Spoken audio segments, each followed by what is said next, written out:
Liquid Sunshine by Alexander Ivanovich Kuprin. Originally published in March 1913. Republished in 2 consecutive issues of a Romanian science fiction magazine in March and April of 1964.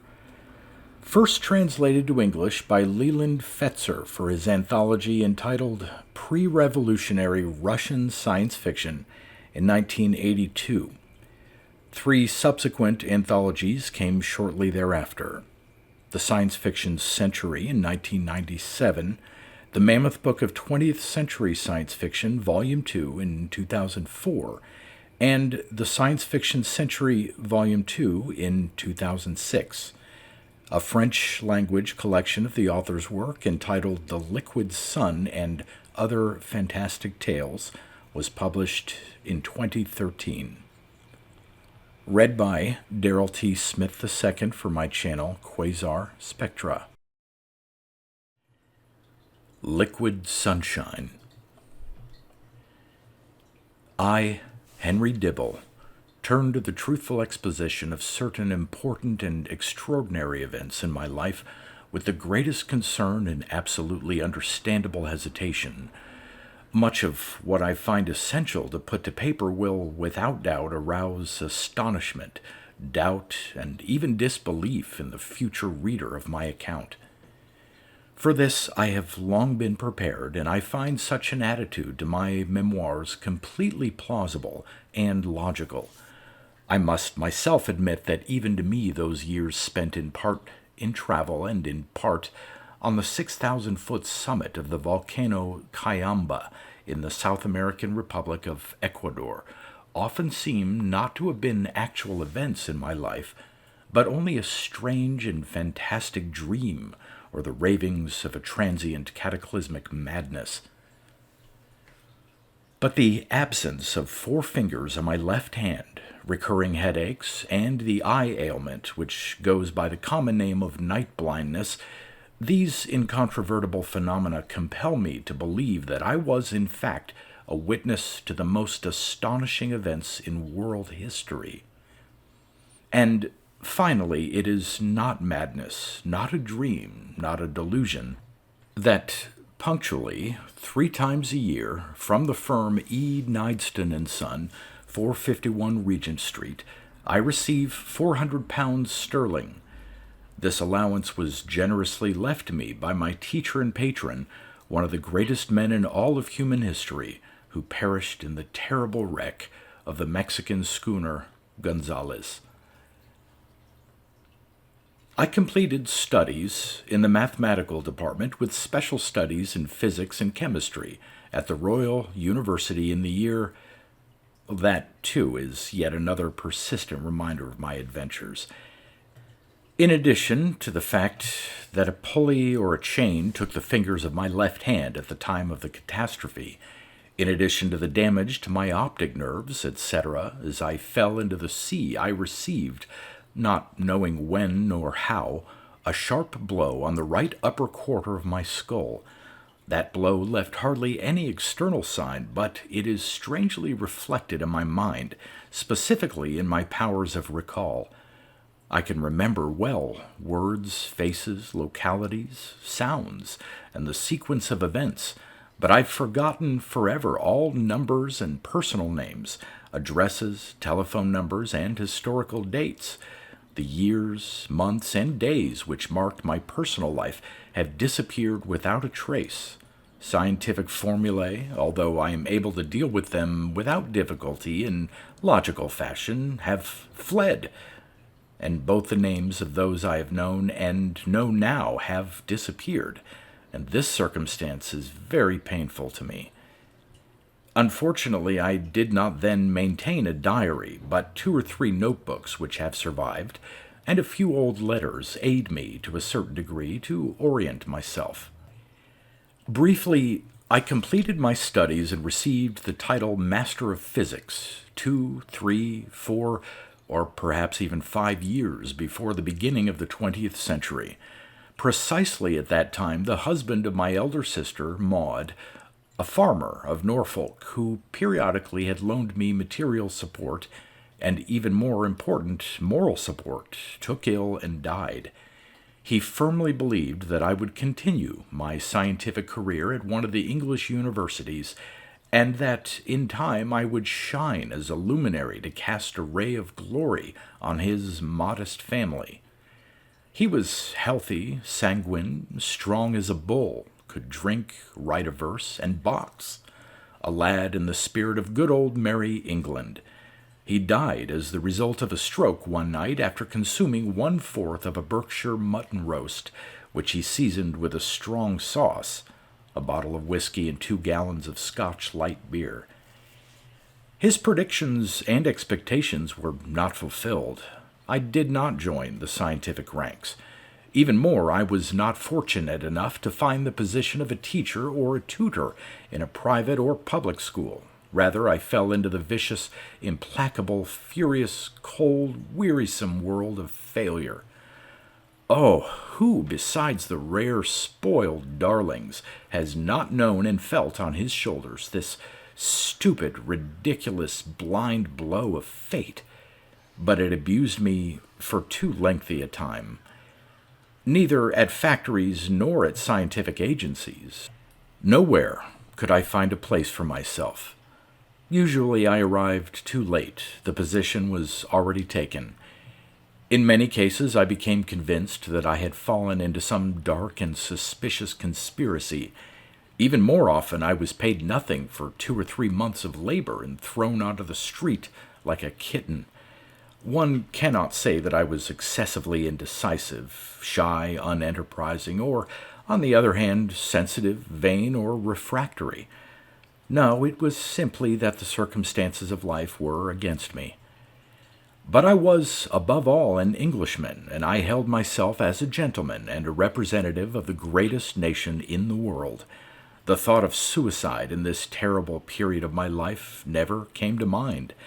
I fought against the injustice of fate with cold, sober persistence, and with the unshakable faith that never, never would an Englishman be a slave. And fate, finally, surrendered in the face of my Anglo-Saxon courage.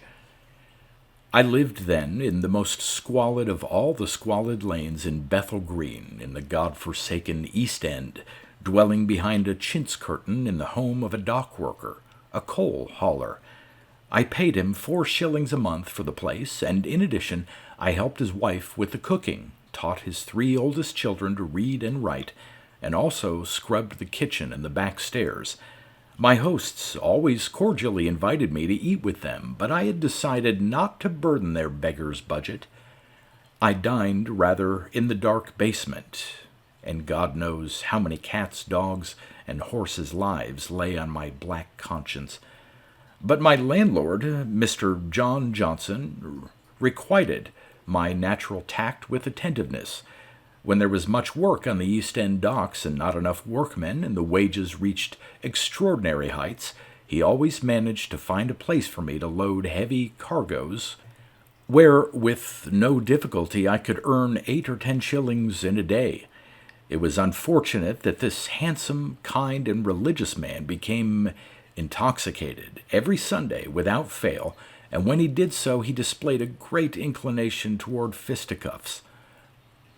In addition to my duties as cook and occasional work on the docks, I essayed numerous other ridiculous, onerous, and peculiar professions.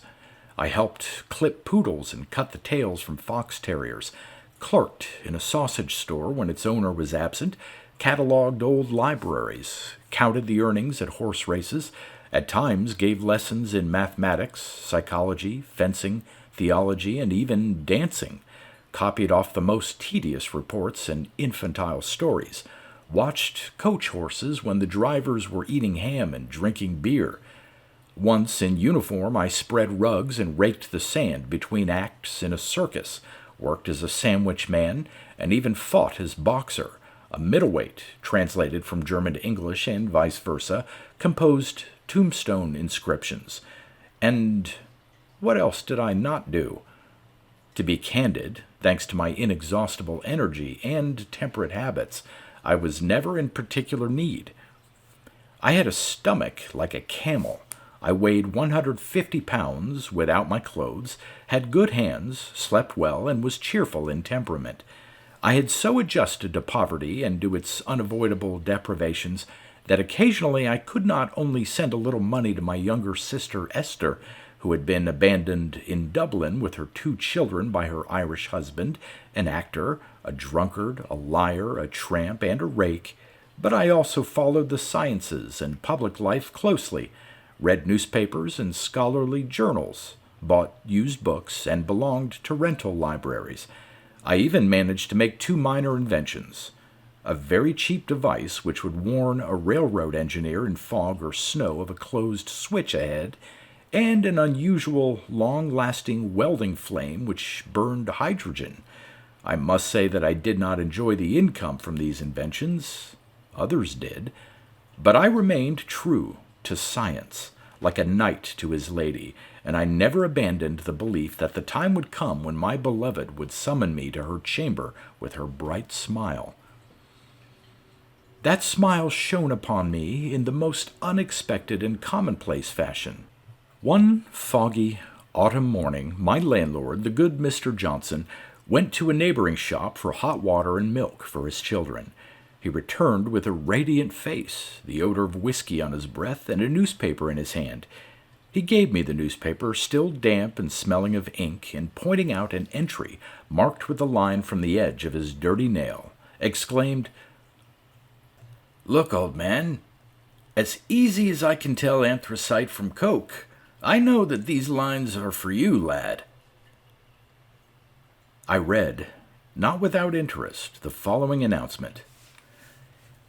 The solicitors, E. Nideston and Son, 451 Regent Street, seek an individual for an equatorial voyage to a location where he must remain for not less than 3 years engaged in scientific pursuits.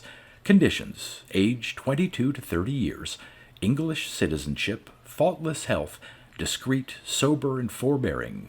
Must know 1 or yet better 2 other European languages, French and German. Must be a bachelor, and so far as it is possible, free of family and other ties to his native land. Beginning salary, £400 sterling per year.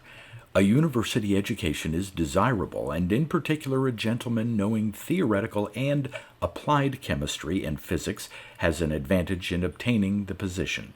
Applicants are to call between 9 and 10 in the morning. I am able to quote this advertisement with such assurance, since it is still preserved among my few papers, although I copied it off in haste, and has been subject to the action of seawater. "Nature's given you long legs, son, and good lungs," Johnson said, approvingly pounding my back. "Start up the engine and full steam ahead. No doubt there will be many more young gentlemen there of irreproachable health and honorable character than at Derby. Anne, make him a sandwich with meat and preserves. Perhaps he will have to wait his turn in line for 5 hours. Well, I wish you luck, my friend. Onward, brave England." I arrived barely in time at Regent Street. Silently I thanked nature for my good legs. As he opened the door, the porter, with indifferent familiarity, said, "Your luck, mister. You got the last chance," and promptly fixed on the outside doors the fateful announcement, "The advertised opening is now closed to applicants." In the darkened, cramped, and rather dirty reception room, such are almost all the reception rooms belonging to the magicians of the city who deal in millions, were about 10 men who had come before me. They sat about the walls on dark, time-polished, soiled wooden benches, above which, at the height of a sitting man's head, the ancient wallpaper displayed a wide, dirty band. Good God, what a pitiful collection of hungry, ragged men, driven by need, sick and broken, had gathered here, like a parade of monsters. Involuntarily my heart contracted with pity and wounded self-esteem.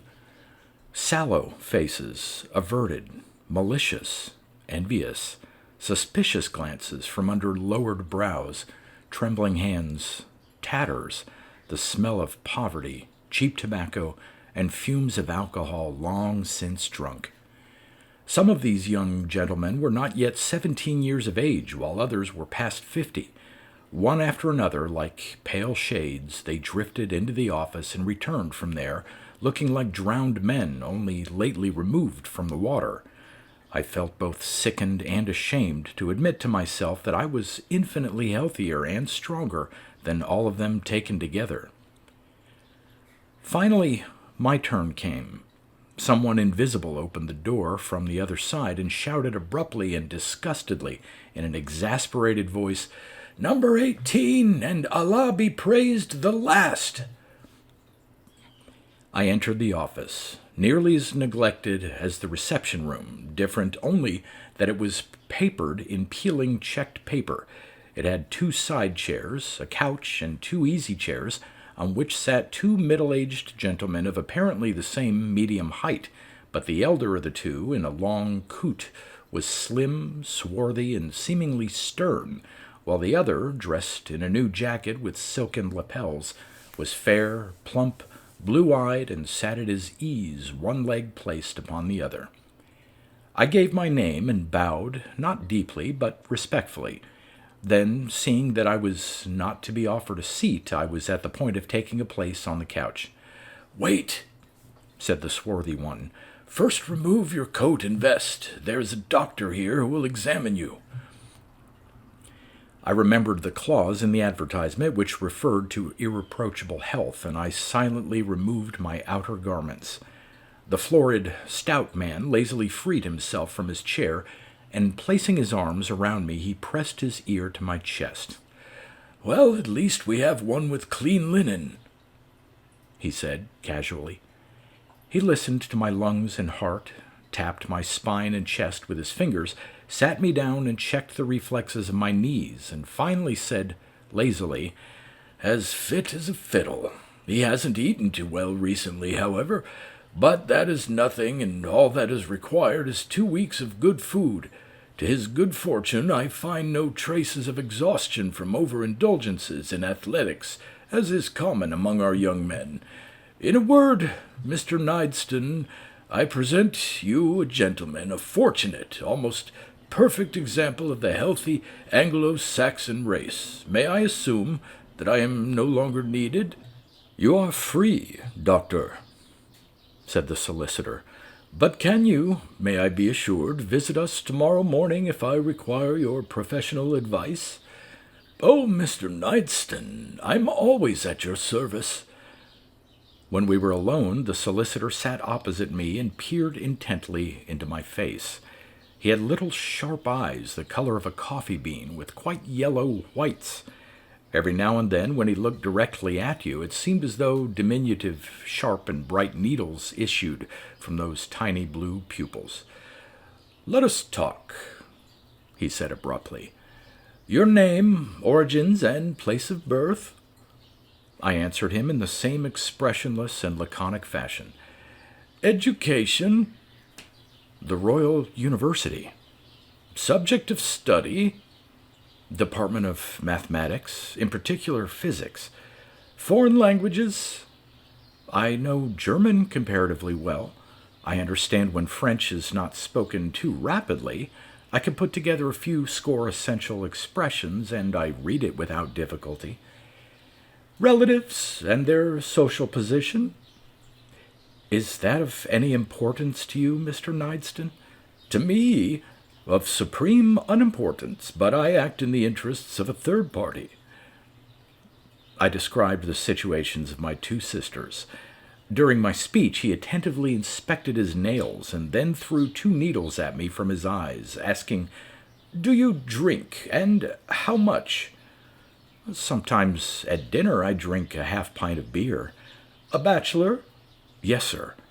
"Do you have any intention of committing that blunder, of marrying?" "Oh, no." "Any present love affairs?" "No, sir." "How do you support yourself?" I answered that question briefly and fairly, omitting, for the sake of brevity, 5 or 6 of my latest casual professions. "So," he said, when I had finished, Do you need money? No, my stomach is full and I'm adequately clothed. I always find work. So far as it is possible, I follow recent developments in science. I'm convinced that sooner or later I will find my opportunity. Would you like money in advance? A loan? No, that is not my practice. I don't take money from anyone. But we're not finished. Your principles are commendable. Perhaps we can come to an agreement. Give me your address, and I will inform you, and probably very soon, of our decision. Goodbye. Excuse me, Mr. Knightston, I responded.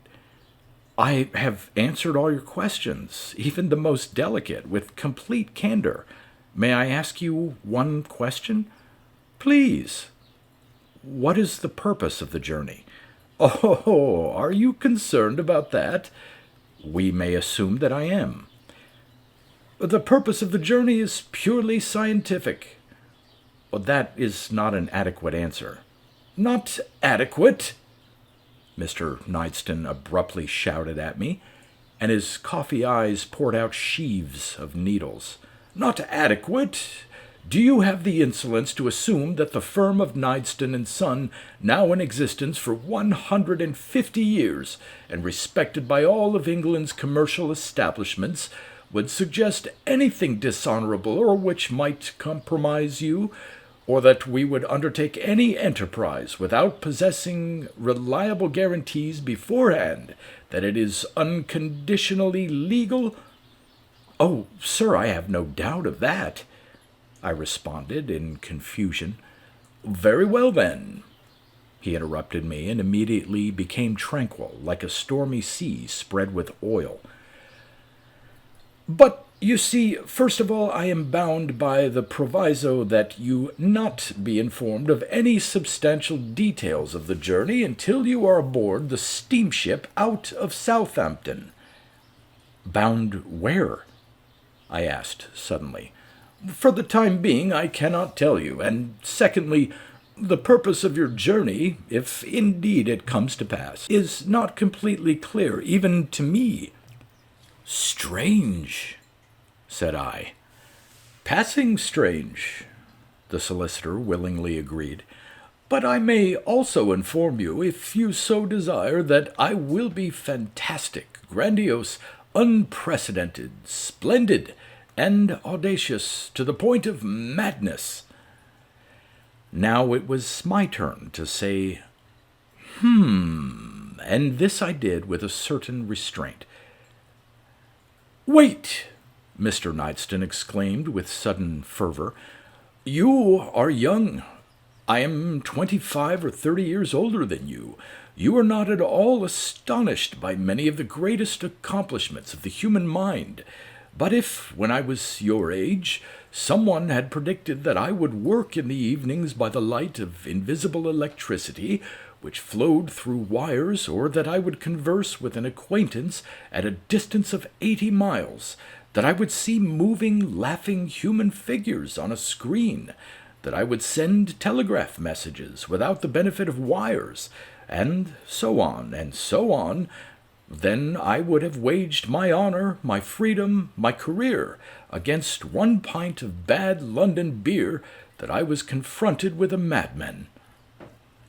You mean the project involves some new invention or a great discovery? If you wish, yes, but I ask you, do not view me with distrust or suspicion. What would you say, for example, if a great genius were to appeal to your young energy, strength, and knowledge, a genius who, we will assume, is engaged with a problem, to create a pleasing, nutritious, economical food out of the elements found in the air? If you were provided the opportunity to labor for the sake of the future organization and adornment of the earth, to dedicate your talents and spiritual energies to the happiness of future generations, what would you say? Here is an example at hand. Look out the window. Involuntarily, I arose under the spell of his compelling, swift gesture and looked through the clouded glass. There, over the streets, hung a black, rust-gray fog, like dirty cotton from heaven to earth. In it, only dimly could be perceived the wavering glow from the street lights. It was 11 o'clock in the morning. "Yes, yes, look," said Mr. Nideston.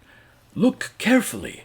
Now assume that a gifted, disinterested man is summoning you to a great project to ameliorate and beautify the earth. He tells you that everything that is on the earth depends on the mind, will, and hands of man. He tells you that if God in his righteous anger has turned his face away from man, then man's measureless mind will come to his own aid. This man will tell you that fogs, disease, climatic extremes, winds, volcanic eruptions, they're all subject to the influence and control of the human will, and that finally the earth could become a paradise, and its existence extended by several 100,000 years. What would you say to that man? But what if he who presents me with this radiant dream is wrong? What if I find myself a dumb plaything in the hands of a monomaniac, a capricious madman?" Mr. Nideston rose, and, presenting me his hand as a sign of farewell, said firmly, "No. Aboard the steamship in 2 or 3 months from now, if we can come to an agreement, I will inform you of the name of that scientist and the meaning of his great task, and you will remove your hat as a mark of your great reverence for the man and his ideas. But I, unfortunately, Mr. Dibble, am a layman. I am only a solicitor, the guardian and representative of others' interests." After this interview, I had almost no doubt that fate, finally, had grown tired of my fixed inspection of her unbending spine, and had decided to show me her mysterious face. Therefore, that same evening, with the help of my small savings, I produced a banquet of extraordinary luxury, which consisted of a roast, a punch, plum pudding, and hot chocolate, which was enjoyed, in addition to myself, by the worthy couple, the elder Johnsons, and, I do not remember exactly, 6 or 7 of the younger Johnsons. My left shoulder was quite blue and out of joint from the friendly pounding of my good landlord, who sat next to me on my left. And I was not wrong. The next evening I received a telegram. "Call at noon tomorrow, 451 Regent Street, Nideston." I arrived punctually at the appointed time. He was not in his office, but a servant who had been forewarned led me to a small room in a restaurant located around the corner at a distance of 200 paces. Mr. Nideston was there alone. At first, he was not that ebullient and perhaps even poetic man who had spoken with me so fervently about the future happiness of mankind 2 days earlier. No, once more he was that dry and laconic solicitor who, on the occasion of our first meeting that morning, had so commandingly instructed me to remove my outer clothing and had questioned me like a police inspector. "Good day.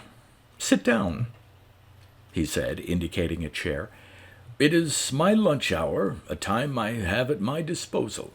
Although my firm is called Nideston and Son, I am in fact a bachelor and a lonely man. And so, would you care to dine, to drink?" I thanked him and asked for tea and toast. Mr. Nideston ate at leisure, sipped on an old port, and from time to time transfixed me with the bright needles of his eyes. Finally, he wiped his lips, threw down his napkin, and asked, "Then you are agreed?" "To buy a pig in a poke?" I asked in turn. "No," he said loudly and angrily. "The previous conditions remain in force. Before your departure to the tropics, you will receive as much information as I am empowered to give you.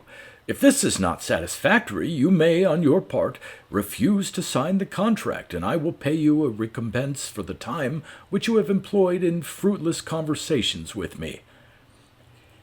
I observed him carefully.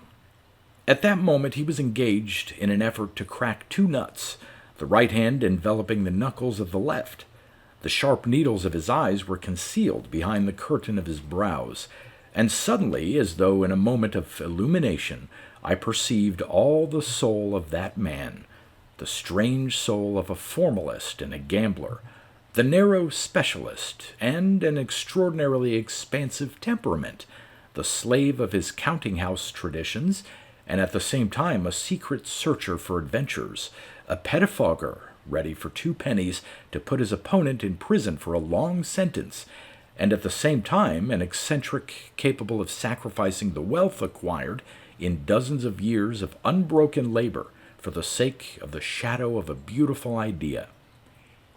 This thought passed through me like lightning, and Nideston, suddenly, as though we had been united by some invisible current, opened his eyes, with a great effort crushed the nuts into tiny fragments, and smiled at me with an open, childlike, almost mischievous smile. "When all is said and done, you are risking little, my dear Mr. Dibble. Before you leave for the tropics, I will give you several commissions on the continent. These commissions will not require from you any particular scientific knowledge, but they will demand great mechanical accuracy, precision, and foresight. You will need no more than about 2 months, perhaps a week more or less than that. You are to accept in various European locations certain expensive and very fragile optical glasses, as well as several extremely delicate and sensitive physical instruments. I entrust to your care agility and skills, their packing, delivery to the railroad, and sea and rail transport. You must agree that it would mean nothing to a drunken sailor or porter to throw a crate into the hold and smash into fragments a doubly convex lens over which dozens of men have worked for dozens of years. An observatory, I thought joyfully. Of course, it's an observatory. What happiness! At last I have my elusive fate by the forelock. I could see that he had guessed my thoughts, and his eyes became yet merrier. We will not discuss the remuneration for this, your first task. We will come to agreement on details, of course, as I can see from your expression, but— And then he suddenly laughed heedlessly like a child. I want to turn your attention to a very curious fact. Look, through these fingers have passed 10 or 20,000 curious cases, some of them involving very large sums. Several times I have made a fool of myself, and that in spite of all our subtle casuistic precision and diligence. But imagine that every time that I have rejected all the tricks of my craft, and looked a man straight in the eye, as I am now looking at you, I have never gone wrong and never had cause for repentance. And so— His eyes were clear, firm, trusting, and affectionate. At that second, this little swarthy, wrinkled, yellow-faced man indeed took my heart into his hands and conquered it. Good, I said. I believe you. From this time I am at your disposal. Oh, why so fast? Mr. Nideston said genially. You have plenty of time. We still have time to drink a bottle of claret together. He pulled the cord for the waiter. But please put your personal affairs in order, and this evening at 8 o'clock you will leave with the tide on board the steamship the Lion and the Magdalene, to which I will in time deliver your itinerary, drafts on various banks, and money for your personal expenses. My dear young man, I drink to your health and your successes. If only— he suddenly exclaimed with unexpected enthusiasm, if only you knew how I envy you, my dear Mr. Dibble. In order to flatter him, and in quite an innocent manner, I responded almost sincerely, What's detaining you, my dear Mr. Nideston? I swear that in spirit you are as young as I. The swarthy solicitor lowered his long, delicately modeled nose into his claret cup, was silent for a moment, and suddenly said with a sigh of feeling, "Oh, my dear Mr. Dibble, my office, which has existed nearly from the time of the Plantagenets, the honor of my firm, my ancestors, thousands of ties connecting me with my clients, associates, friends, and enemies. I couldn't name it all. This means you have no doubts?" "No." "Well, let us drink a toast and sing 'Rule Britannia.'" And we drank a toast and sang. I almost a boy, yesterday a tramp, and that dry man of business whose influence extended from the gloom of his dirty office to touch the fates of European powers and business magnates, we sang together in the most improbable and unsteady voices in all the world, "Rule Britannia. Britannia, rule the waves. Britons never, never, never will be slaves." A servant entered, and turning politely to Mr. Knightston, he said, "Excuse me, sir, I listened to your singing with genuine pleasure. I have heard nothing more pleasing even in the Royal Opera. But next to you, in the adjoining room, is a meeting of lovers of French medieval music. Perhaps I should not refer them as gentlemen, but they all have very discriminating ears."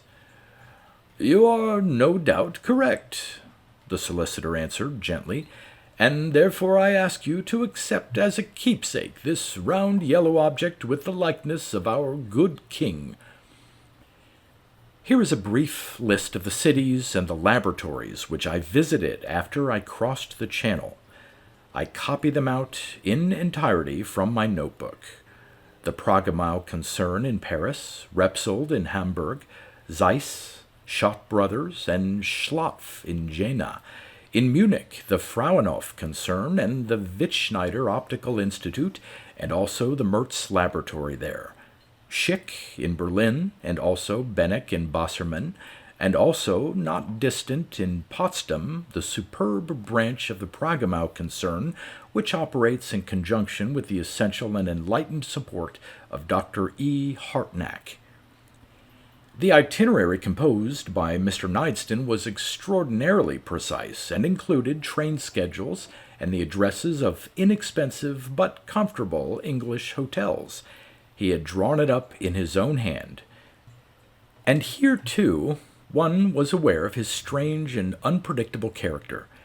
On the corner of one of the pages he had written in pencil in his angular, firm hand, "If Chance and Company were real Englishmen, they would have not abandoned their concern, and it would not be necessary for us to obtain lenses and instruments from the French and Germans with names like Schnurrbart Bindhalter." I will admit, not in a spirit of boasting, that everywhere I bore myself with the requisite weight and dignity, because many times in critical moments in my ears I heard Mr. Knightston's terrible goat's voice singing, "Britons never, never, never will be slaves." But, too, I must say that I cannot complain about any lack of attentiveness and courtesy on the part of the learned scientists and famous technicians whom I met. My letters of recommendation, signed with large, black, completely illegible flourishes and reinforced below with Mr. Knightston's precise signature, served as a magic wand in my hands which opened all doors and all hearts for me. With unremitting and deep-felt concern, I watched the manufacture and polishing of convex and curving lenses and the production of the most delicate, complex, and beautiful instruments, which gleamed with brass and steel, shining with all their screws, tubing, and machined metal, when in one of the most famous workshops of the globe I was shown an almost complete 50-inch mirror which had required at least 2 or 3 years of final polishing. My heart stood still and my breath caught, so overcome was I with delight and awe at the power of the human mind. I was rendered very uneasy by the persistent curiosity of these serious, learned men who in turn attempted to ascertain the mysterious purpose of my patron, whose name I did not know. Sometimes subtly and artfully, sometimes crudely and directly, they attempted to extract from me the details and goal of my journey, the addresses of the firms with which I had business, the type and function of our orders to other workshops, etc., etc. But, firstly, I remembered well Mr. Nideston's very serious warnings about indiscretions. Secondly, what could I answer, even if I wished to? I myself knew nothing and was feeling my way as though at night in an unknown forest.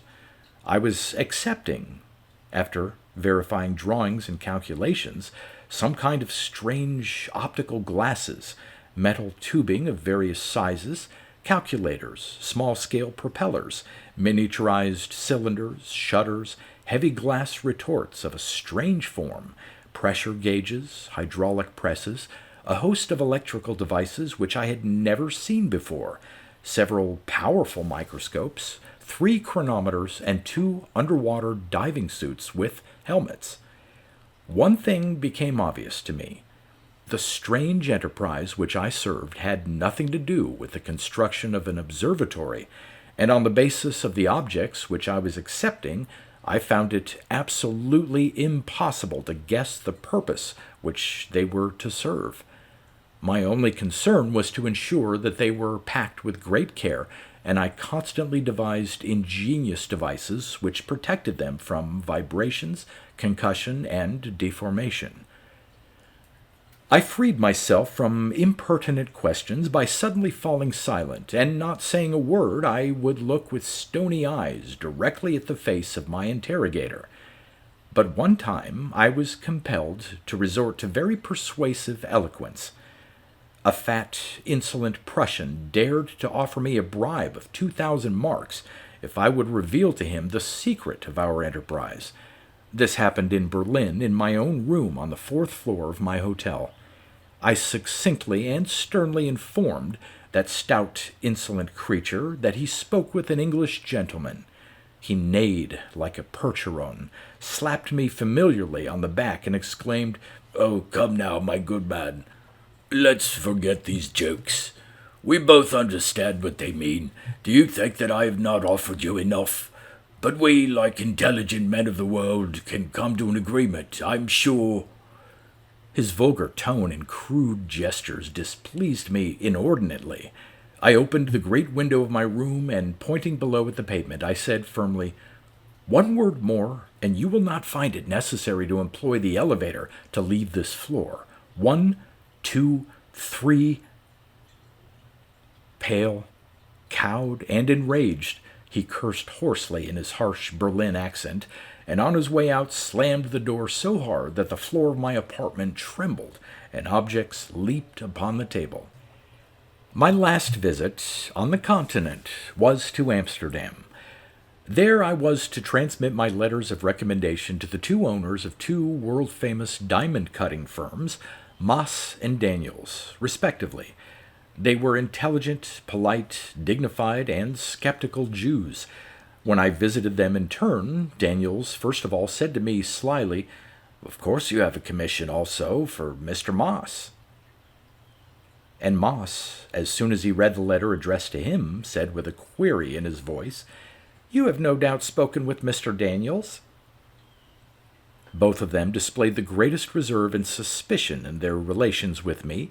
They consulted together, set off simple and coded telegrams, put to me the most subtle and detailed questions about my personal life, and so on. They both visited me on the day of my departure. A kind of biblical dignity could be perceived in their words and movements. "Excuse us, young man, and do not consider it a sign of our distrust that we inform you," said the older and more imposing, Daniels, "that on the route to Amsterdam, London, all steamships are alive with international thieves of the highest skill. It is true that we hold in strictest confidence the execution of your worthy commission, But who can be assured that one or two of these enterprising, intelligent, at times almost brilliant international knights of commerce will not manage to discover our secret? Therefore, we have not considered it excessive to surround you with an invisible but faithful police guard. You perhaps will not even notice them. You know that caution is never unwanted. Will you not agree that we and your associates would be much relieved if that which you transport were under reliable, observant, and ceaseless observation during the entire voyage? This is not a matter of a leather cigarette case, but two objects which cost together approximately 1,300,000 francs, and which are unique in all the world, and perhaps in all the universe. I, in the most sincere and concerned tone, hastened to assure the worthy diamond cutter of my complete agreement with his wise and far-sighted words. Apparently my trust inclined him even more in my favor, and he asked in a low voice, in which I detected a quaver, an expression of awe, "Would you like to see them?" "If that is convenient, then please," I said, barely able to conceal my curiosity and perplexity.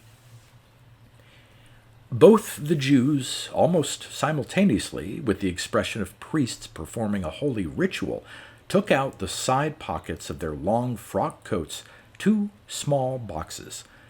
Daniel's was of oak, while that of Mas was of red morocco. They carefully unfastened the gold clasps and lifted the lids.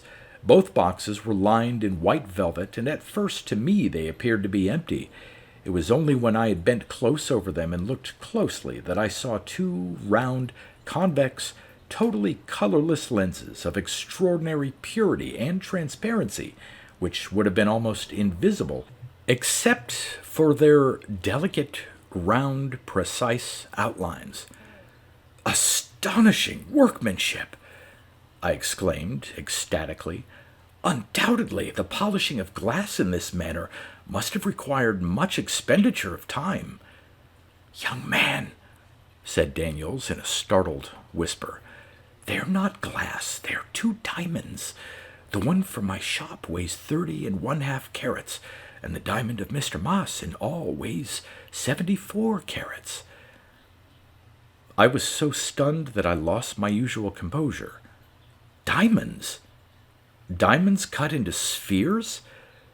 But that's a miracle such as I've never seen or heard. Man has never succeeded in producing anything like them. I have already told you that these objects are unique in all the world," the jeweler reminded me solemnly. "But, excuse me, I am somewhat puzzled by your surprise. Did you not know about them? Had you, in fact, never heard of them?" "Never in my life. You know that the enterprise which I serve is a closely guarded secret. Not only I, but also Mr. Nideston, are unacquainted with it in detail. I know only that I'm collecting parts and equipment in various locations in Europe for some kind of an enormous project whose purpose and plan a scientist by training, as yet understand nothing." Daniels looked intently at me with his calm, capable eyes, light brown in color, and his biblical face darkened. "Yes, that is so," he said slowly and thoughtfully after a brief pause. "Apparently you know nothing more than we, but do I perceive, when I look into your eyes, that even if you were informed of the nature of the enterprise, you would not share your information with us?" "I've given my word, Mr. Daniels," I said as softly as possible. "Yes, that is so, that is so. Do not think, young man, that you have come to our city of canals and diamonds completely unknown." The Jew smiled a thin smile. "We are even aware of the manner in which you suggested an aerial journey out of your window to a certain individual with commercial connections. How could anyone have known of that incident except the two of us involved?" I said, astonished. "Apparently that German swine could not keep his mouth closed." The Jew's face became enigmatic. He slowly and significantly passed his hand down his long beard. You should know that the German said nothing about his humiliation, but we knew about it the next day. We must. We whose guarded fireproof vaults contain our own and others' valuables, sometimes worth hundreds of millions of francs, must maintain our own intelligence. Yes, and 3 days later Mr. Nideston also knew of your deed. That's going too far, I exclaimed in confusion. You have lost nothing, my young Englishman. Rather, you have gained. Do you know how Mr. Nideston responded when he heard of the Berlin incident? He said, I knew that Mr. Dibble, an excellent young man, would have done nothing else. For my part, I would like to congratulate Mr. Nideston and his patron on the fact that their interests have fallen into such faithful hands. Although this disrupts certain of our schemes, our plans, and our hopes. Yes, confirmed the taciturn Mr. Moss. Yes, repeated quietly the biblical Mr. Daniels, and once more a sad expression passed over his face. We were given these diamonds in almost the same form in which you now see them, but their surfaces, as they had only recently been removed from the matrix, were crude and rough. We ground them as patiently and lovingly as though they were a commission from an emperor. To express it more accurately, it was impossible to improve on them. But I, an old man, a craftsman, and one of the great gem experts of the world, have long been tortured by one cursed question. Who could give such a shape to a diamond? Moreover, look at the diamond. Here is a lens, not a crack, not a blemish, not a bubble. This prince of diamonds must have been subjected to the greatest heat and pressure, and here Daniels sighed sadly, and I must admit that I had counted much on your arrival and your candor. Forgive me, but I am in no position. That's enough, I understand, but we wish you a pleasant journey. My ship left Amsterdam that evening. The agents who accompanied me were so skilled at their work that I did not know who among the passengers was my guard. But toward midnight, when I wished to sleep and retired to my room, to my surprise I found there a bearded, broad-shouldered stranger whom I had never seen on deck. He stretched out, not on the spare bunk, but on the floor near the door, where he spread out a coat and an inflatable rubber pillow and covered himself with a robe. Not without repressed anger, I informed him that the entire cabin, to its full extent, including its cubic content of air, belonged to me. But he responded calmly, and with a good English accent, Do not be disturbed, sir. It is my duty to spend this night near you in the possession of a faithful watchdog. May I add that here is a letter and a package from Mr. Daniels. The old Jew had written briefly and affectionately, Do not deny me a small pleasure. Take as a souvenir of our meeting this ring I offer you. It is of no great value, but it will serve as an amulet to guard you from danger at sea. The inscription on it is ancient and may indeed be in the language of the now extinct Incas. Daniels. In the packet was a ring with a small flat ruby on whose surface were engraved wondrous signs. Then my watchdog locked the cabin, laid a revolver next to him on the floor, and seemingly fell instantly asleep. Thank you, my dear Mr. Dibble, Mr. Nideston said to me the next day, shaking my hand firmly.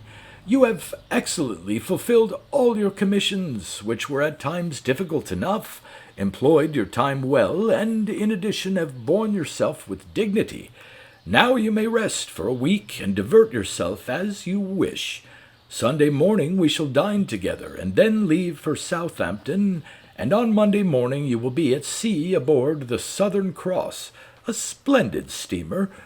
Do not forget, may I remind you, to visit my clerk to receive your 2 months' salary and expenses, and during the next 2 days I will examine and repack all of your baggage. It is dangerous to trust another's hands, and I doubt if there is anyone in London as skilled as I am in the packing of delicate objects. On Sunday I bade farewell to kind Mr. John Johnson and his numerous family, leaving them to the sound of their best wishes for a happy journey, and on Monday morning Mr. Nideston and I were seated in the luxurious stateroom of the huge liner, the Southern Cross, where we drank coffee in expectation of my departure. A fresh breeze blew over the sea, and green waves with white caps dashed against the thick glass of the portholes. "I must inform you, my dear sir, that you will not be traveling alone," said Mr. Nideston. "A certain Mr. de Monderic will be sailing with you. He is an electrician and mechanic with several years of irreproachable experience behind him, and I have only the most favorable reports concerning his abilities. I feel no special affection for the lad, but it may well be in this case the voice of my own erroneous and baseless antipathy, an old man's eccentricity. His father was a Frenchman who took English citizenship, and his mother was Irish, but he himself has the blood of a Gaelic fighting cock in his veins. He is a dandy, handsome in a common sort of way, much taken with himself and his own appearance, and is fond of women's skirts. It was not I who selected him. I acted only in accordance with the instructions issued to me by Lord Charlesbury, your future director and mentor.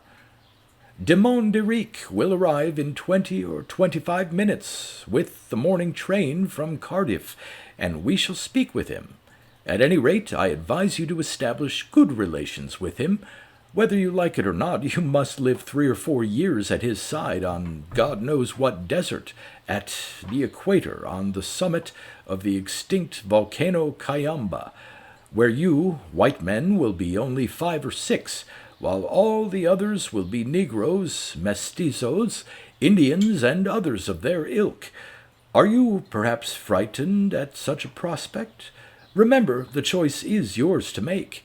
We could at any moment tear up the contract you signed and return together by the 11 o'clock train to London, and I may assure you that this would in no wise reduce the respect and affection I feel for you.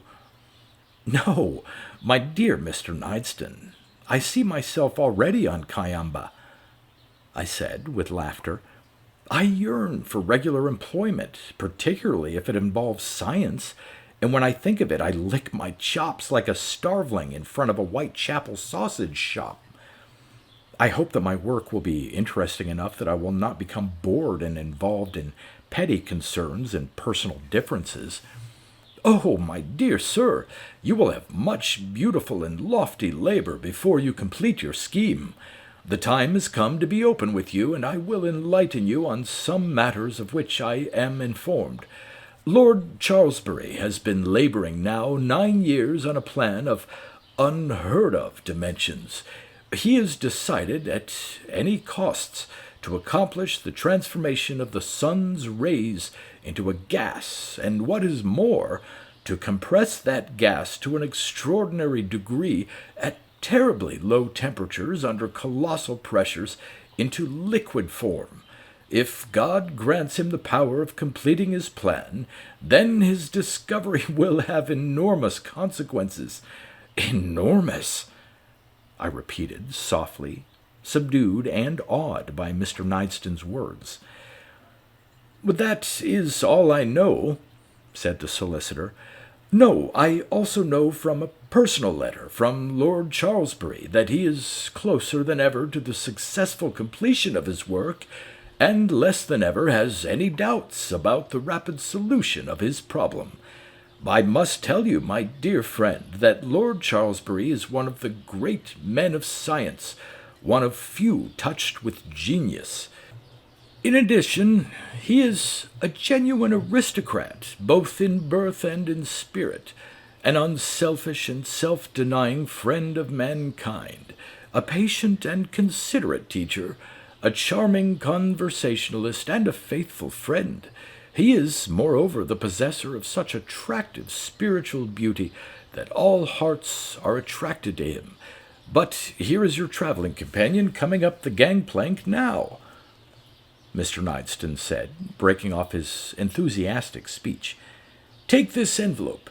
You will find in it your steamship tickets, your exact itinerary, and money. You will be at sea for 16 or 17 days. Tomorrow you will be overcome by depression. For such an occasion I have acquired and deposited in your cabin 30 or so books, and in addition, in your baggage you will find a suitcase with a supply of warm clothing and boots. You did not know that you will be required to live in a mountain region with eternal snows. I attempted to select clothing of your size, but I was so afraid of making an error that I preferred the larger size to the smaller. Also, you will find among your things a small box with seasickness remedies. I do not, in fact, believe in them, but at any rate, do you suffer from seasickness?" "Yes, but not to a particularly painful degree. Anyway, I have a talisman against all dangers at sea." I showed him the ruby, Daniel's gift. He examined it carefully, shook his head, and said thoughtfully, "Somewhere I have seen such a stone as that, and it seems with the same inscription. But now I see the Frenchman has noticed us and is coming our way. With all my heart, my dear Dibble, I wish you a happy voyage, good spirits and health. Greetings, Mr. de Monderic. May I introduce you? Mr. Dibble, Mr. de Monderic, future colleagues and collaborators." I personally was not particularly impressed by the dandy.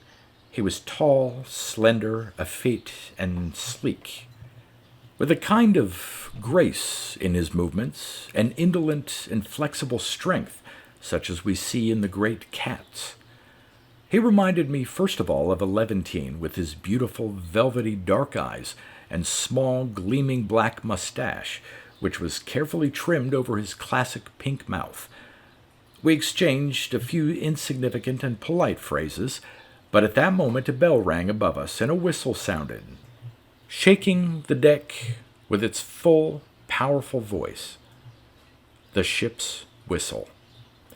"Well, now, goodbye, gentlemen," said Mr. Knightston. "With all my heart I hope you will become friends. My greetings to Lord Charlesbury. May you have good weather during your crossing. Until we meet again." He walked briskly down the gangplank, entered a waiting cab, waved affectionately in our direction for the last time, and without looking back, disappeared from our sight. I did not know why, but I felt a kind of sadness, as though, when that man disappeared, I had lost a true and faithful helper, and a moral support. I remember little that was remarkable in our journey. I will say only that those 17 days seemed as long to me as 170 years, and they were so monotonous and dreary that now, from a distance, they seemed to me to be one endlessly long day. De Monderic and I met several times a day at dinner in the salon. We had no other close meetings. He was coolly polite with me, and I, in turn, repaid him with restrained courtesy. But I constantly felt he was not interested in me personally, nor indeed in anyone else in the world. But, on the other hand, when our conversation touched upon our special fields, I was overwhelmed by his knowledge, his audacity, and the originality of his hypotheses, and what was important, by his ability to express his ideas in precise and picturesque language. I tried to read the books which Mr. Knightston had left for me. Most of them were narrowly scientific works which dealt with the theory of light and optic lenses, observations on high and low temperatures, and the description of experiments on the concentration and liquefaction of gases. There were also several books devoted to the description of remarkable expeditions and 2 or 3 books about the equatorial countries of South America. But it was difficult to read because a heavy wind blew constantly and the steamship oscillated in long sliding glides. All the passengers gave their due to seasickness except de Monderic, who, in spite of his great height and delicate build, conducted himself as well as an old sailor. Finally, we arrived at Colon, in the northern part of the Isthmus of Panama. When I disembarked, my legs were leaden and would not obey my will. According to Mr. Nideston's instructions, we were personally to oversee the transshipment of our baggage to the train station and its loading into baggage cars. The most delicate and sensitive instruments we took with ourselves into our compartment. The precious polished diamonds were, of course, in my possession, but it is now painful to admit this. I not only did not even show them to my companion, I never said a word to him about them. Our journey henceforth was fatiguing and consequently of little interest. We traveled by railroad from Colon to Panama. From Panama we had 2 days' journey on the ancient quivering steamship Gonzales to the Bay of Guayaquil. Then, on horseback and rail, to Quito. In Quito, in accordance with Mr. Nideston's instruction, we sought out the Equator Hotel, where we found a party of guides and packers who were expecting us. We spent the night in the hotel, and early in the morning, refreshed, we set off for the mountains. What intelligent, good, charming creatures!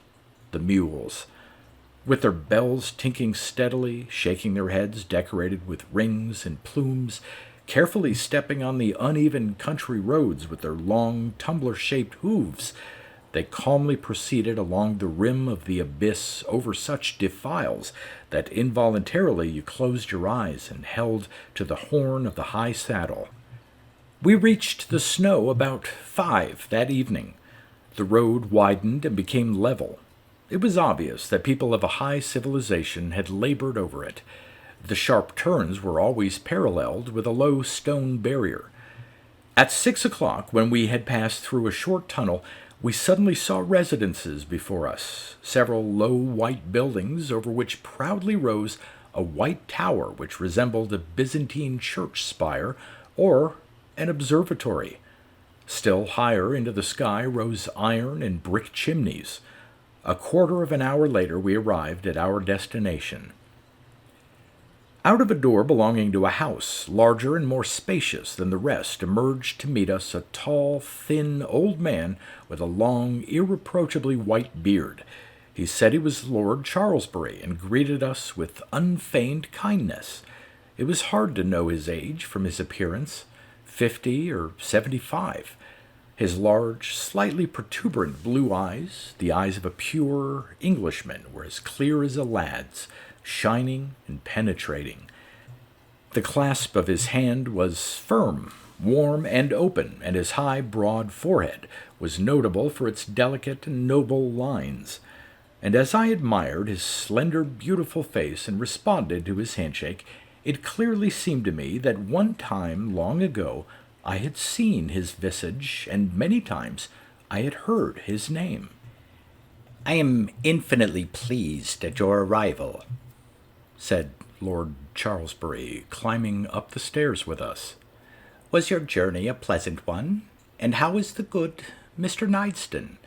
A remarkable man, is he not? But you can answer all my questions at dinner. Now go refresh yourselves and put yourselves in order. Here is our major domo, the worthy Sambo." And he indicated a portly old negro who met us in the foyer. "He will show you to your rooms.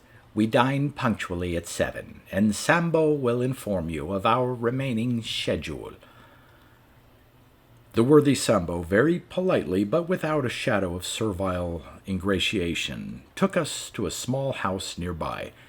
Each of us was given 3 rooms, simple, but at the same time somehow exceptionally comfortable, bright and cheerful. Our quarters were separated from each other by a stone wall, and each had a separate entrance. For some reason, I was pleased by this arrangement. With indescribable pleasure, I sank into a huge marble bath. Thanks to the rocking of the steamship, I had been deprived of this satisfaction, and in the hotels at Cologne, Panama, and Quito, the baths would not have aroused the trust even of my friend John Johnson. But when I luxuriated in the warm water, took a cold shower, shaved, and then dressed with the greatest care, I was ridden by the question, why was Lord Charlesbury's face so familiar? And what was it, something almost fabulous, it seemed to me, that I had heard about him? At times, in some corner of my consciousness, I dimly felt that I could remember something, but then it would disappear, as a light breath disappears from a polished steel surface. From the window of my study, I could see all of this strange settlement, with its 5 or 6 buildings, a stable, a greenhouse with low, sooty equipment sheds, a mass of air hoses with cars drawn over narrow rails by vigorous, sleek mules, with high steam cranes which were smoothly carrying through the air steel containers to be filled with coal and oil shale out of a series of dumps. Here and there, workers were active, the majority of them half naked, although the thermometer attached to the outside of my window showed a temperature below freezing, and who were of all colors, white, yellow, bronze, coffee, and gleaming black. I observed and thought how a flaming will and colossal wealth had been able to transform the barren summit of the extinct volcano into a veritable outpost of civilization with a manufactory, a workshop, and a laboratory to transport stone, wood, and iron to an altitude of eternal snows, to bring water, to construct buildings and machines, to set into motion precious physical instruments, among which the 2 lenses alone which I had brought cost 1,300,000 francs, to hire dozens of workers and summon highly paid assistants. Once more there arose clearly in my mind the figure of Lord Charlesbury, and suddenly, but wait, enlightenment suddenly came to my memory. I recalled very precisely how 15 years earlier, when I was still a green student at my school, all the newspapers for months trumpeted various rumors concerning the disappearance of Lord Charlesbury, the English peer, the only scion of an ancient family, a famous scientist, and a millionaire. His photograph was printed everywhere, as well as conjectures on the causes of this strange event. Some took it as murder. Others asserted that he had fallen under the influence of some malevolent hypnotist who, for his evil purposes, had removed the nobleman from England, leaving no traces. A third opinion held that the nobleman was in the hands of criminals who were holding him in expectation of a great ransom. A fourth opinion, and the most prescient one, asserted that the scientist had secretly undertaken an expedition to the North Pole. Shortly later it became known that before his disappearance, Lord Charlesbury very advantageously had liquidated all his lands, forests, parks, farms, coal and clay pits, castles, pictures, and other collections for cash, guided by a very acute and far-sighted financial sense. But no one knew what had happened to this immense sum of money. When he disappeared, there also disappeared, no one knew where, the famous Charlesbury diamonds, which were rightly the pride of all of England. No police, no private investigators were able to illuminate this strange affair. Within 2 months, the press and society had forgotten him, diverted by other earth-shaking interests. Only the learned journals, which had dedicated many pages to the memory of the lost nobleman, long continued to recount in great detail and with respectful deference his major scientific accomplishments in the study of light and heat, and in particular in the expansion and contraction of gases, thermostatistics, thermometrics, and thermodynamics, light refraction, the theory of lenses, and phosphorescence.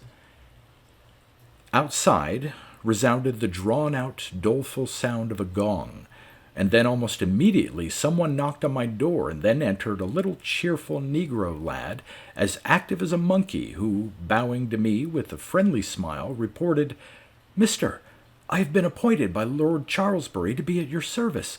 Would you, sir, please come to dinner?" On the table in my sitting room was a small, delicate bouquet of flowers in a porcelain vase. I selected a gardenia and inserted it into the lapel of my dinner jacket, but just at that moment Mr. de Monderique emerged from his door, wearing a modest daisy in the buttonhole of his frock coat. I felt a kind of uneasy displeasure sweep over me, and even at that distant time there must have been in me still much shallow juvenile peevishness, because I was very pleased to see that Lord Charlesbury, who met us in the salon, was not wearing a frock coat, but a dinner jacket, as was I. "Lady Charlesbury will be with us shortly," he said, looking at his watch. "I suggest, gentlemen, that you join me for dinner.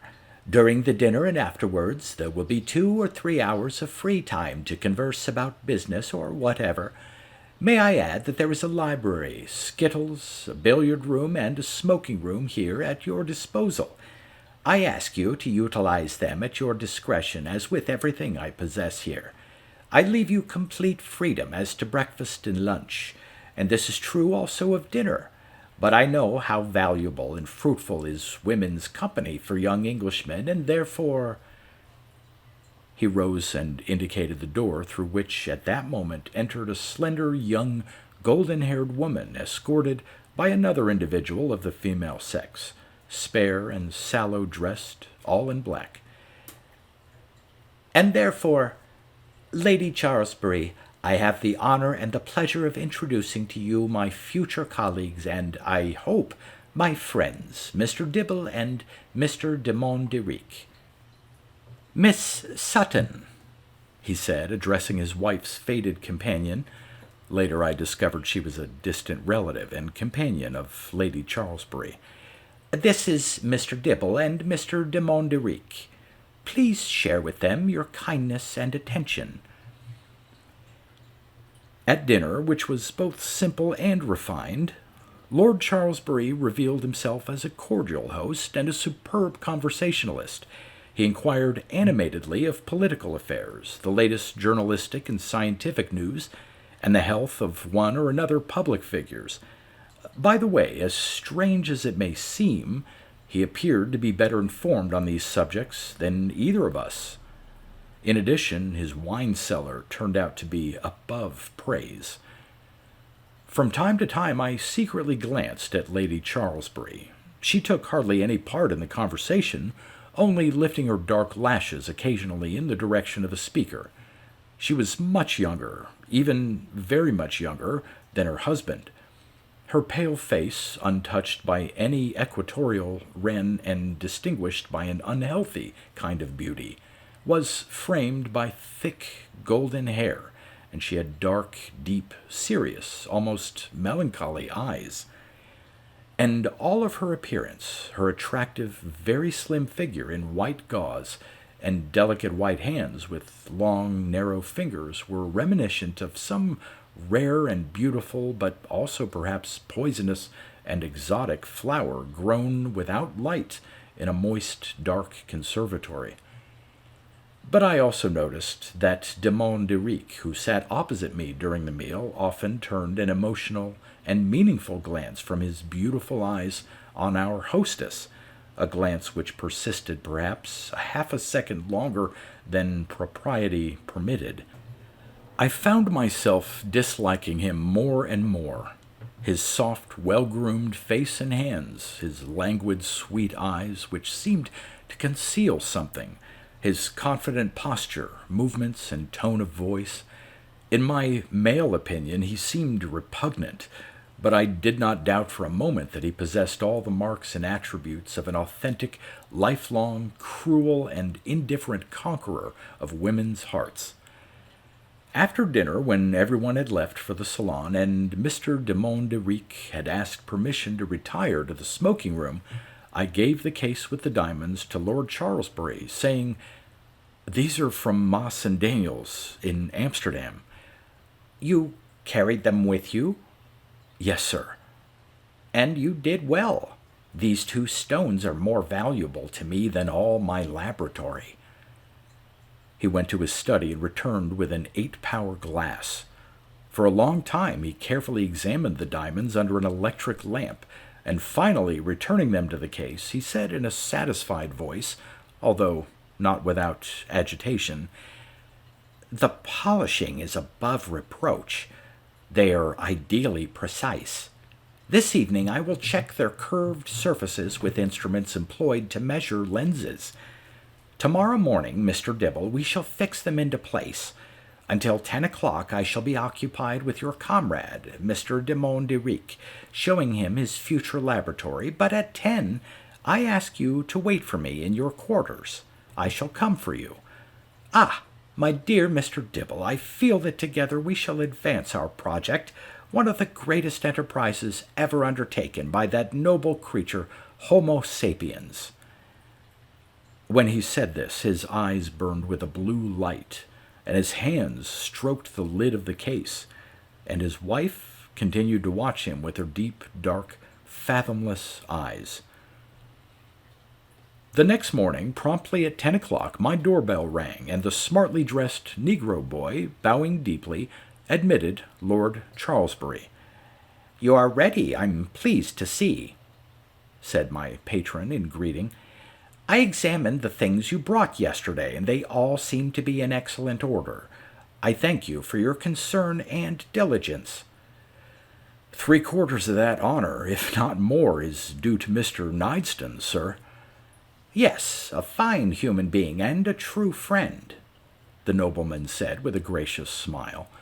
"But now, if there is nothing to hinder you, shall we go to the laboratory?" The laboratory turned out to be a massive round white building, something like a tower, crowned with the dome which had been the first thing to strike my eye when we emerged from the tunnel. Wearing our coats, we passed through a small anteroom lighted by a single electric lamp, and then found ourselves in total darkness. But Lord Charlesbury flipped a switch near me, and bright light in a moment flooded a huge round room with a regular hemispherical ceiling some 40 feet above the floor. In the midst of the room rose something like a small glass room, which resembled those medical isolation rooms which have lately appeared at university clinics in operating rooms, which provide the exceptional cleanliness and disinfected air required during long and complicated operations. From that glass chamber, which contained strange equipment such as I had never seen before, rose 3 solid copper cylinders. At a height of about 12 feet, both of the cylinders split into 3 pipes of yet larger diameter. Those, in turn, were divided into 3, and the upper ends of these final massive copper pipes untouched the concave surface of the dome. A multitude of pressure gauges and levers, curved and straight steel shafts, valves, wiring, and hydraulic presses completed this extraordinary and, for me, absolutely stunning laboratory. Steep, circular staircases, iron columns and beams, narrow catwalks with slender handrails which crossed high above me, hanging electric lamps, a host of thick, pendant fiber hoses and long copper pipes. All of this was wound together, fatiguing the eye and giving the impression of a chaos.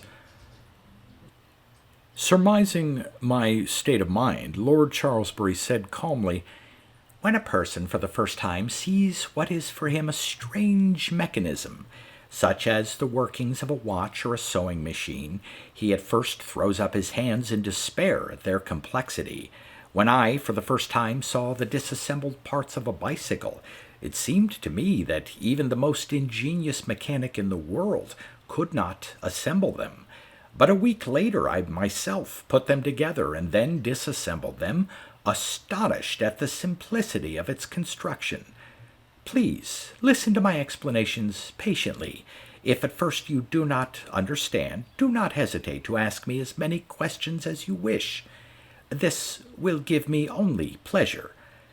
Thus, there are 27 closely placed openings in the roof, and in these openings are inserted cylinders which you see high above you, which emerge into the open air through doubly concave lenses of great power and exceptional clarity. Perhaps you now understand the scheme.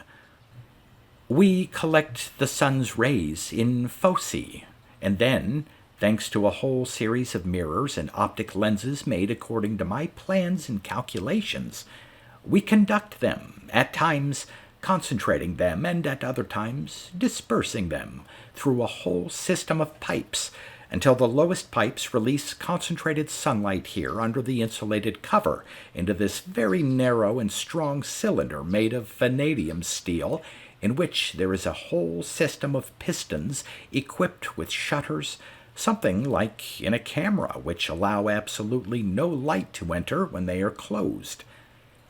Finally, to the free end of this major cylinder with its internal closures, I attach in a vacuum a vessel in the shape of a retort, in the throat of which there are also several valves. When it is necessary, I can open these closures and then insert a threaded stopper into the neck of the retort, unfasten the vessel from the end of the cylinder, and then I have a superb means of storing compressed solar emanations. This means that Hooke and Euler and Young— Yes, Lord Charlesbury interrupted me. They, and Fresnel, and Cauchy, and Malus, and Huygens, and even the great Arago, they were all wrong when they perceived the phenomenon of light as one of the elements of the Earth's atmosphere. I will prove this to you in 10 minutes in the most striking fashion. Only the wise old Descartes and the genius of geniuses, the divine Newton, were right. The words of Biot and Brewster have only sustained and confirmed my experiments, but this was only much after I began them. Yes, now it is clear to me, and it will be shortly to you also, that sunlight is a dense stream of very small, resilient bodies, like tiny balls, which, with terrible force and energy, move through space, transfixing in their course the mass of the Earth's atmosphere. But we will talk about theory later. Now, to be methodical, I will demonstrate the procedures which you must perform every day. Let us go outside. We left the laboratory, climbed a circular staircase almost to the roof of the dome, and found ourselves on a bright open gallery which circled the entire spherical roof in a spiral and a half. You need not struggle to open in turn all the covers which protect the delicate lenses from dust, snow, hail, and birds, said Lord Charlesbury. All the more so that even a very strong man could not do that. Simply pull this lever toward yourself, and all 27 shutters will turn their fiber rings in identical circular grooves in a counterclockwise direction, as though they were all being unscrewed.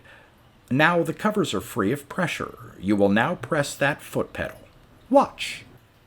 Click, and 27 covers, metal surfaces resounding, instantly opened outward, revealing glass sparkling in the sunlight. Every morning, Mr. Dibble, the scientist went on, you are to uncover the lenses and carefully wipe them off with a clean chamois. Observe how this is done. And he, like an experienced workman, rapidly, carefully, almost affectionately, wiped all the glasses with a bit of chamois wrapped in cigarette paper, which he brought out of his pocket. Now let us go back down, he went on. I will show you your other responsibilities. Below in the laboratory he continued his explanations. Then you are to catch the sun. To do this, every day at noon, check these 2 chronometers against the sun. By the way, I checked them myself yesterday. The method is, of course, known to you. Note the time. Take the average time of the two chronometers, 10 hours, 31 minutes, 10 seconds. Here are 3 curving levers. The largest marks the hour, the middle one is for minutes, the smallest for seconds. Note, I turn the large circle until the hand of the indicator shows 10 o'clock. Ready? I place the middle lever a little forward to 36 minutes. So, I move the little lever, that is my own favorite, forward to 50 seconds. Now place this plug in the socket. You can hear how the gears are whining and grinding below you. That is a clock device beginning to move which will rotate the entire laboratory and its dome, instruments, lenses, and the two of us to follow the movement of the sun. Observe the chronometers and you will see that we are approaching 10:30. 5 seconds more. Now, can you hear how the clock mechanism has changed its sound? Those are the minute gears beginning to turn. A few seconds more. Watch. 1 minute more. Now there's a new sound which neatly and precisely is marking off the seconds. That's all. The sun has now been captured. But it's not over yet. Because of its bulkiness and quite understandable crudity, the clock mechanism cannot be especially accurate. Therefore, as often as possible, check this dial which indicates its movement. Here are the hours, minutes, and seconds. Here is the regulator, forward, back. On the basis of the chronometers, which are extraordinarily precise, you will be able, as often as it is possible, to correct the revolution of the laboratory to 1/10 of a second. Now we have caught the sun. But that is not all we must do. The light has to pass through a vacuum, otherwise it would become heated and melt all our equipment, and therefore when it is in our closed vessels from which all the air has been pumped, the light is almost as cold as when it was passing through the endless regions of space outside the Earth's atmosphere. When you look closely, you can see a control button for an electromagnetic coil. In each of the cylinders is a stopper around which is a steel band circled by a wire. I press the control button and the current flows into the wire. All the bands are instantly affected and the stoppers leave their seats. Now I pull a bronze lever which starts a vacuum pump, one line of which is connected to each of the cylinders. The finest dust, microscopic flecks of matter, are removed with the air. Look at the gauge F, on which is a red line indicating the pressure limit. Listen through an acoustic tube leading into the pump. The hissing has ceased. The gauge now crosses the red line. Disconnect the electricity by pressing the same control button a second time. The steel bands no longer are activated. The stoppers, in response to the attraction of the vacuum, close tightly in their conic seats. Now the light is passing through an almost absolute vacuum. But that is not adequate for the precision our work requires. We can transform all our laboratory into a giant vacuum chamber. In time, we will be working in underwater diving equipment. Air will flow through the fiber pipes, and the waste air systematically removed to the outside. In the meantime, the air will be pulled out of the laboratory by powerful pumps. Do you understand? You will be in the position of a diver, with the only difference being that you will have a container with compressed gas on your back. In case of an accident, the equipment's malfunction, a leak in the hoses, or anything else, open a small valve on your helmet and you will have enough air to breathe for a quarter of an hour. You must only keep your wits about you, and you will leave the laboratory fresh and smiling like a blooming rose. We still must check very carefully the installation of the piping. All of the pipes are firmly joined, but at places some triple unions allow an infinitesimal amount of play, 2 or 3 millimeters, and this might prove to be a problem. There are 13 such points, and you must check them about 3 times a day, working downward. Therefore, let us climb these stairs." We mounted narrow staircases and unsteady platforms to the very top of the dome. The teacher went ahead with a youthful step while I followed, not without effort, because this was new to me. At the union of the first 3 pipes, he showed me a small cover which he opened with one turn of the hand and lifted back so that it was held precisely vertical by springs. Its reverse side was a rigid, silver, finely polished mirror with various incisions and numbers on its edge. 3 parallel gold bands, thin like telescopic hairs, nearly touching each other, cut the smooth surface of the mirror. "This is a small well through which we covertly follow the flow of the light. The 3 bands are reflections from 3 internal mirrors. Combine them into one. No, you do it yourself. Here, you see 3 minute screws to adjust the positions of the lenses. Here is a very strong magnifying glass. Combine the 3 light bands into one, but in such a manner that the total ray of light falls on 0. It is not difficult to do. You will shortly be able to carry it out in 1 minute." In fact, the mechanism was very compliant, and 3 minutes later, barely touching the sensitive screws, I combined the light bands into one sharp line which was almost painful to look at, and then I introduced it into a narrow incision at 0.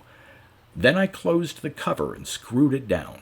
I adjusted the remaining 12 control wells alone without Lord Charlesbury's help. Every time I performed this operation, it went more smoothly.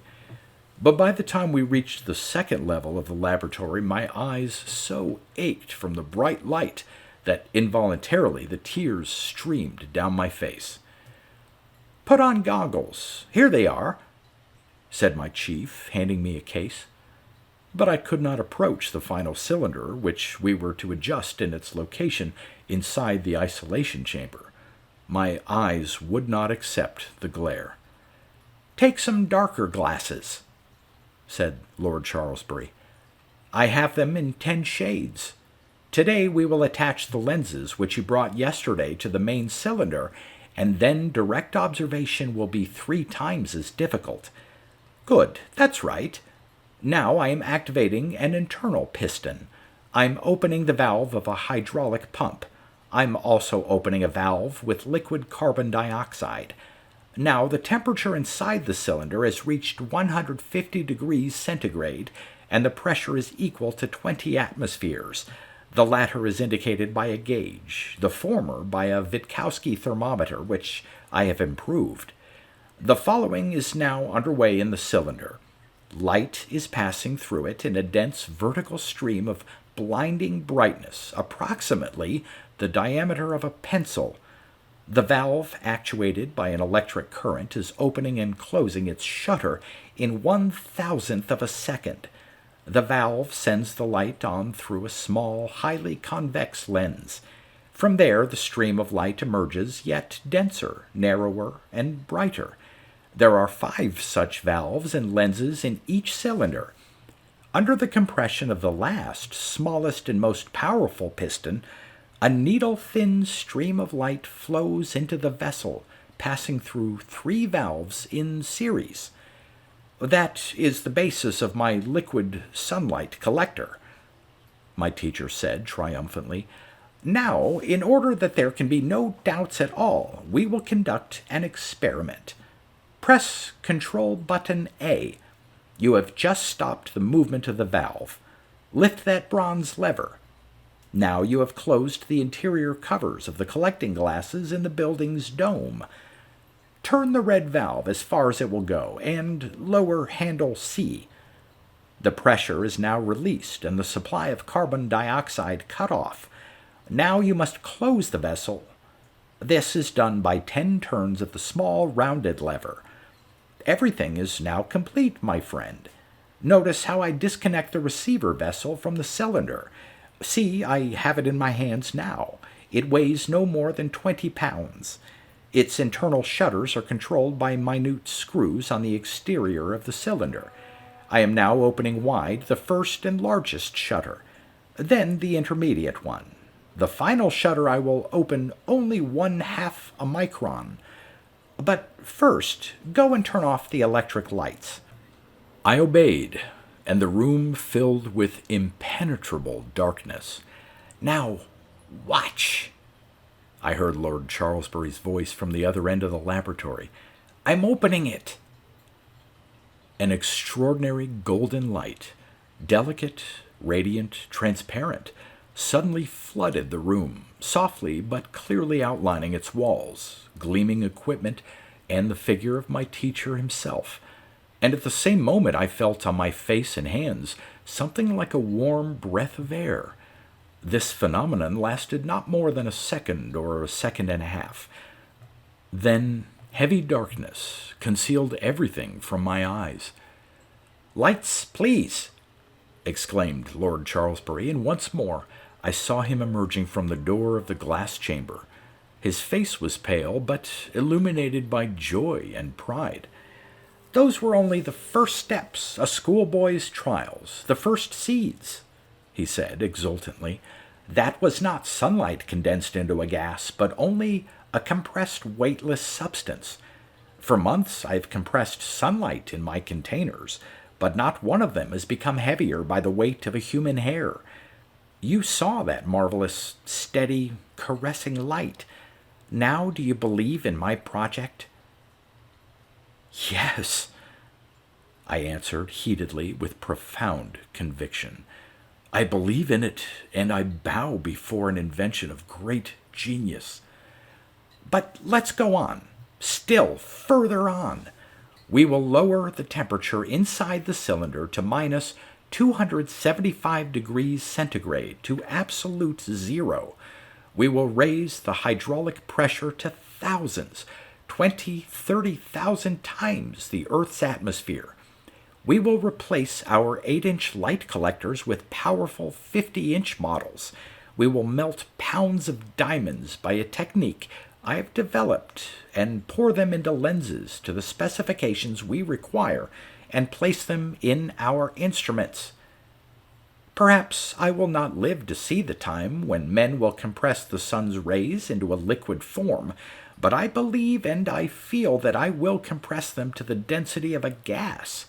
I only want to see the hand on an electric scales move even 1 millimeter to the left, and I will be boundlessly happy.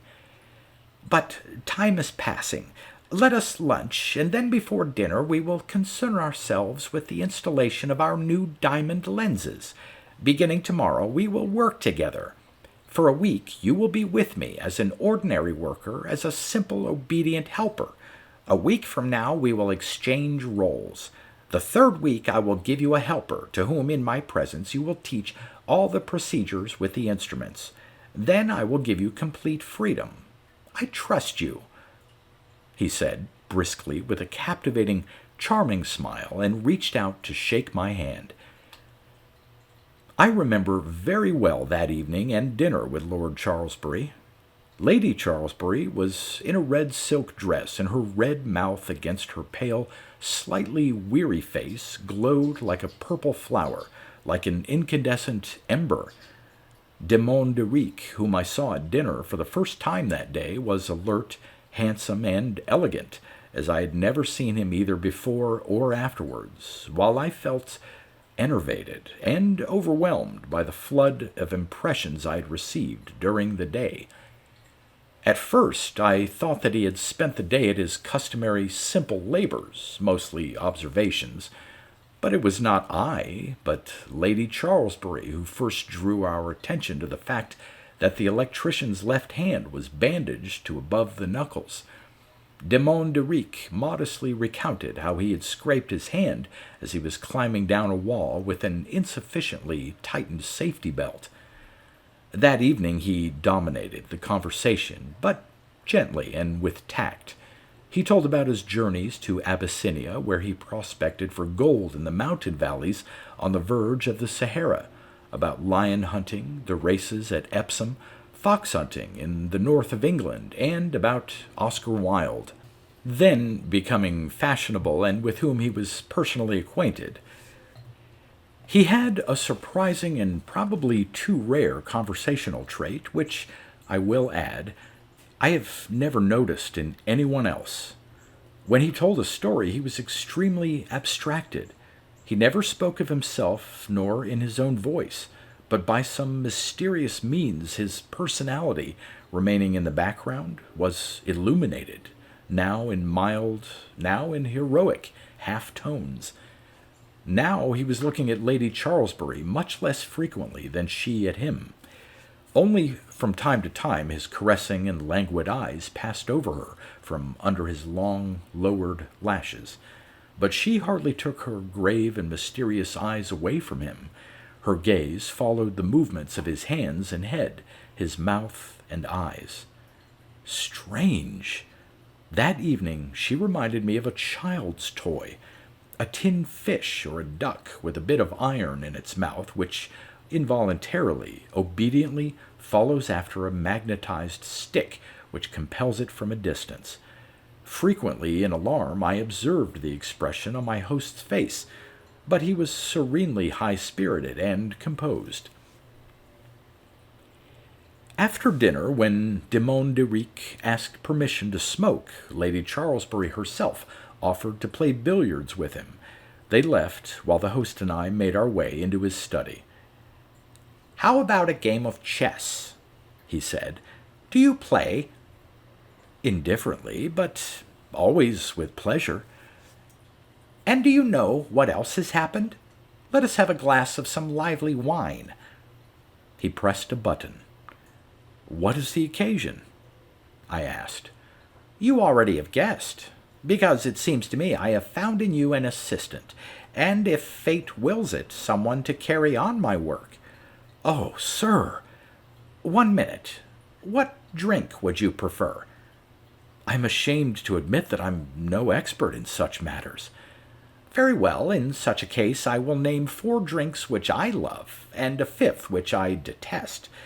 Bordeaux wines, port, Scotch ale, and water. But I cannot bear champagne, and therefore let us drink Chateau Le Rose.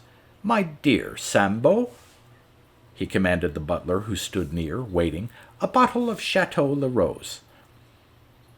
Lord Charlesbury, to my surprise, played rather poorly. I quickly checkmated his king. After our first game, we abandoned play and once more spoke of my morning's impressions. "Listen, my dear Dibble," said Lord Charlesbury, laying his little warm and energetic hand on my knuckles. "You have undoubtedly many times heard that one may obtain an authentic and accurate opinion of a man at first glance. I believe that to be a grave error. Many times I have seen men with the faces of convicts, cheats, or perjurers, and by the way, you will meet your assistant in a few days, and they turned out to be honest, faithful in friendship, and attentive, courteous gentlemen. On the other hand, very rarely a generous, charming face, adorned with gray hair and the flush of age, and honorable speech conceals, as it becomes clear, such a villain that any London hooligan is by comparison an innocent lamb with a pink ribbon round his neck. Now, may I ask you to help me to solve a problem? Mr. de Monderic so far has not been involved in any way in the completion of my scientific work. On his mother's side he is distantly related to me. Mr. Nideston, who has known him from childhood, informed me that de Monderic was in a very difficult position, only not in the material sense. I immediately offered him a position which he accepted with a joy that testified to his precarious situation. I have heard tales about him, but I give no credence to rumors and gossip. He made absolutely no impression upon me when we first met. Perhaps this was because I have never met a person such as he, but for some reason it also seems to me that I have met millions of such men. Today, I carefully observed him at work. I believe him to be clever, knowing, ingenious, and industrious. In addition, he is cultured and can conduct himself well in any society, as it seems to me, and moreover, he is energetic and intelligent. But in one respect I have my doubts. Tell me frankly, dear Mr. Dibble, your opinion of him. This unexpected and tactless question agitated and distressed me. To tell the truth, I did not expect it at all. But, sir, I have none. Indeed, I don't know him as well as you and Mr. Nideston. I saw him for the first time on board the steamship Southern Cross, and during our journey we met and talked very rarely, and I must tell you that I suffered from seasickness the entire journey. But from our few meetings and conversations, I have obtained approximately the same impression as you, sir. Knowing, ingenious, energetic, eloquent, well-read, and a peculiar and perhaps very rare mixture, very cold-hearted, but with a fervent imagination. You are right, Mr. Dibble, right. Beautifully said. My dear Mr. Sambo, bring another bottle of wine, and then you may go. Thank you. I hardly expected any other evaluation from you, but I will return to my difficulty. Should I inform him or not of what you witnessed today? Just imagine that a year or two will pass, perhaps less, and our dandy, our Adonis, our admirer of women, will suddenly become bored with his life on this god-forsaken volcano. I think that in such a case he would not come to me for my blessing and approval. Simply one beautiful morning he will pack his things and leave. The fact that I would be left without an assistant, and a very valuable assistant at that, is of secondary importance. But I can assure you that after he has arrived in the old world, he will not turn out to be loose-tongued, perhaps very innocently. Are you really concerned about this, sir? I tell you frankly, I fear it very much. I am afraid of the notoriety, the publicity, and the invasion of reporters. I am afraid that some influential but talentless scientific reviewer who will base his attitude on a rejection of all new ideas and audacious conjectures will interpret my scheme to the public as a meaningless fantasy, the ravings of a madman. Finally, I am afraid most of all that some hungry upstart, a greedy failure, a talentless ignoramus will misunderstand my idea and state, as has happened 1,000 times, that it is his, thereby belittling, abusing, and sullying something I have brought into the world in anguish and joy. Do you understand me, Mr. Dibble? Completely, sir. If this happens, then I and my idea will perish. But what does this little I mean when compared to my idea? I am deeply convinced that on the evening when in one of the huge London halls I order the lights extinguished and blind a selected audience of 10,000 with a stream of sunshine which will make flowers open and cause the birds to sing, that evening I will receive £1,000,000 for my cause. But a trifle, an accident, an insignificant mistake, as I said, could destroy in a fateful manner the most selfless and grandiose idea. Therefore, I ask your opinion. Should I trust Mr. de Monderique, or leave him in false and evasive ignorance? This is a dilemma which I cannot avoid without help. On one hand, the possibility of a worldwide scandal and failure, and on the other, a sure road for arousing a feeling of anger and revenge in a man, thanks to my lack of trust in him. And so, Mr. Dibble? I wanted to give him the direct answer. Tomorrow send this Narcissus with all honors back into the world, and you can rest in peace. Now, I regret deeply that a foolish sense of delicacy prevented me from giving that advice. Instead of saying this, I took on an air of cool correctness and answered, I hope you will not be angry with me, sir, if I decline to pass judgment. on such a difficult matter. Lord Charlesbury looked directly at me, shook his head sadly, and said with a mirthless smile, "Let's finish our wine and visit the billiard room. I would like to smoke a cigar." In the billiard room we saw the following picture. Demon de Ric was bent over the billiard table telling some lively tale, while Lady Charlesbury, leaning against the mantelpiece, laughed loudly. This struck me more than if I had seen her weeping. Lord Charlesbury inquired into the cause of the merriment, and when Demon de Ric repeated his story about a certain vain aristocrat who had acquired a tame leopard in a desire to pass himself off as an original, and then was compelled to sit 3 hours in his room with the animal because he was so afraid of it, my patron laughed loud and long, like a child. Everything in the world is interrelated in the strangest manner. That evening, in some inscrutable fashion, combined the beginnings, the engagement, and the tragic denouement of our lives. The first 2 days of my existence at Cayamba I remember very well, but as for the rest, the closer they come to the end, the hazier they become, and therefore with more reason I turn for help to my notebook. The sea water erased the first and last pages, and in part the intervening pages also, but some of it, with difficulty, I can restore. Thus, December 11th. Today I rode on muleback with Lord Charlesbury into Quito to obtain copper wire. It happened that the subject of the material support of our project arose. It was not merely the result of my idle curiosity. Lord Charlesbury, who it seemed to me had long given me his full confidence, suddenly turned quickly in his saddle to face me and asked unexpectedly, "You know Mr. Nideston?" "Certainly, sir." "A fine man, is he not so?" "An excellent man."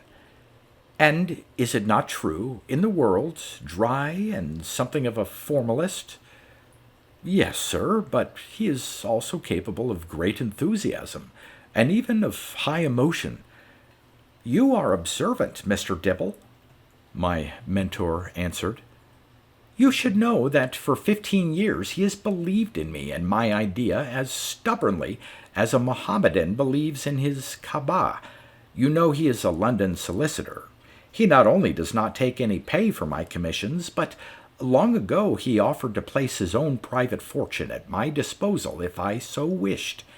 I am deeply convinced that he is the only eccentric left in old England.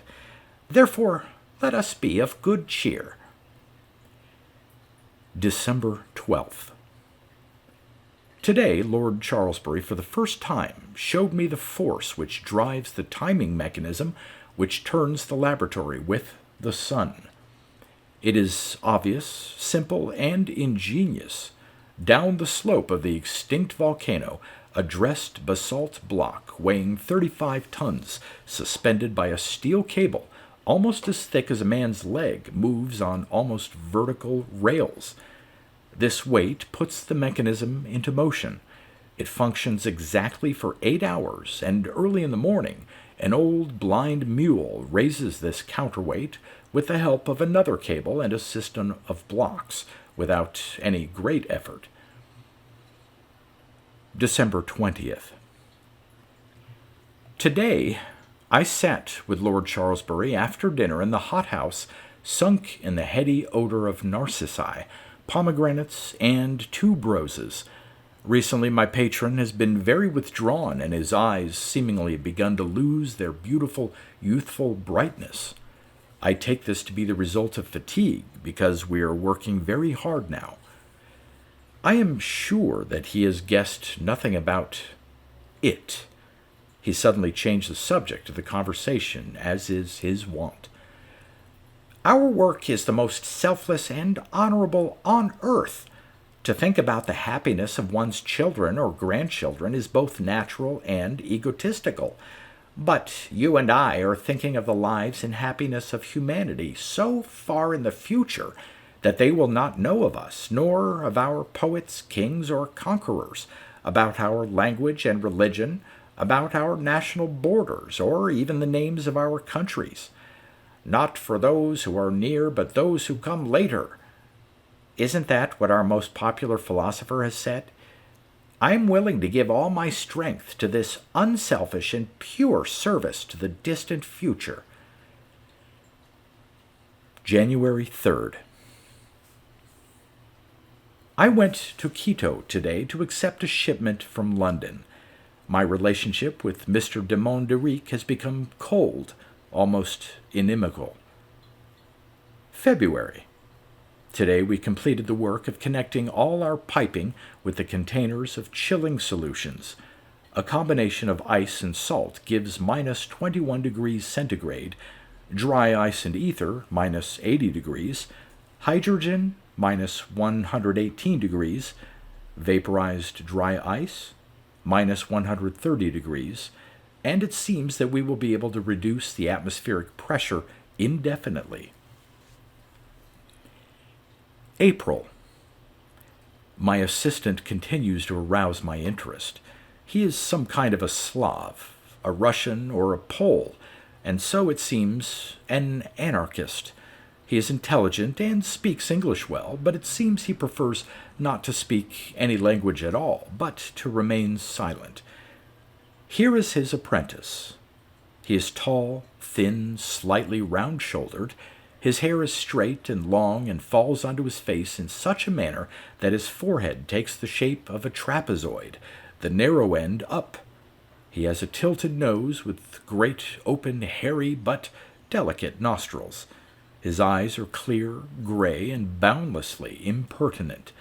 He hears and understands everything that we say about the happiness of future generations, and often smiles with a benevolent but contemptuous smile, which reminds me of the expression on the face of a large old bulldog watching a pack of yelping toy terriers. But his attitude toward my mentor, and this I not only know but feel to the marrow of my bones, is one of boundless adoration.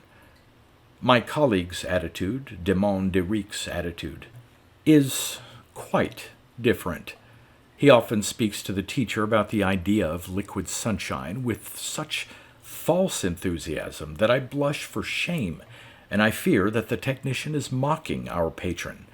And he is not interested in him at all as a man, and in the most discourteous manner and in the presence of his wife disparages his position as husband and master of the house, although this is unwise and contrary to common sense, the result of his perverted temperament and perhaps out of jealousy.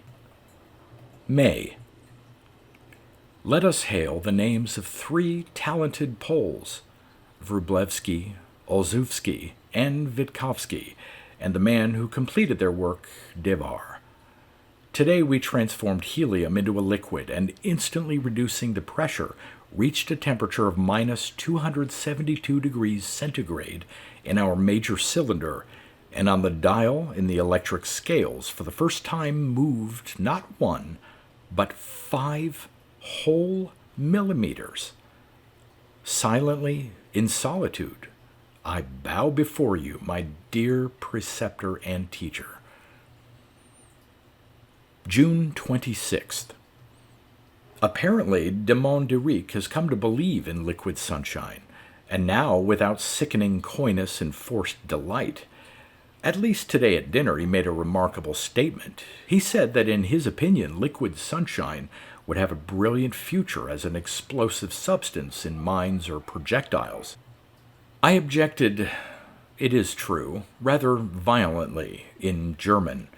You sound like a Prussian lieutenant. But Lord Charlesbury responded succinctly and in a conciliatory tone, Our dreams are not of destruction, but of creation. June 27th. I am writing in great agitation, my hands trembling. I worked late this evening in the laboratory until 2 o'clock.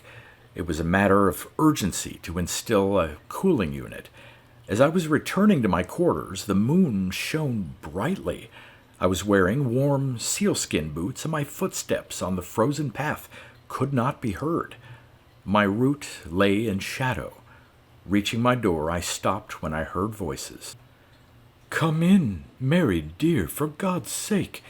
Come in only for a minute. What are you always afraid of? And don't you always discover that there's no reason to be afraid?" And then I saw them both in the bright light of the southern moon. He had his arm around her waist, and her head lay passively on his shoulder. Oh, how beautiful they were at that moment. "But your friend," Lady Charlesbury said timorously. "What kind of a friend is he?" De Monderique laughed heedlessly. "He's only a boring and sentimental drudge who goes to bed every night at 10 o'clock in order to arise at 6. Mary, please come in, I beg you."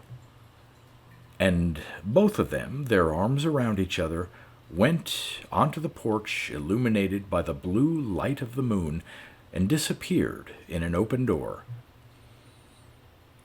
June 28th. Evening. This morning I went to see Mr. de Monderique, refused his proffered hand, would not sit down on the chair he offered, and said quietly, "I must tell you what I think of you, sir. I believe that you, sir, in a situation where we should work together cheerfully and selflessly for the sake of humanity, are conducting yourself in a most unworthy and shameful manner. Last night at 2 o'clock I saw you when you entered your quarters." "Were you spying, you scoundrel?" shouted de Monderique, and his eyes gleamed with a violet light, like a cat at night. "No, I found myself in an impossible situation.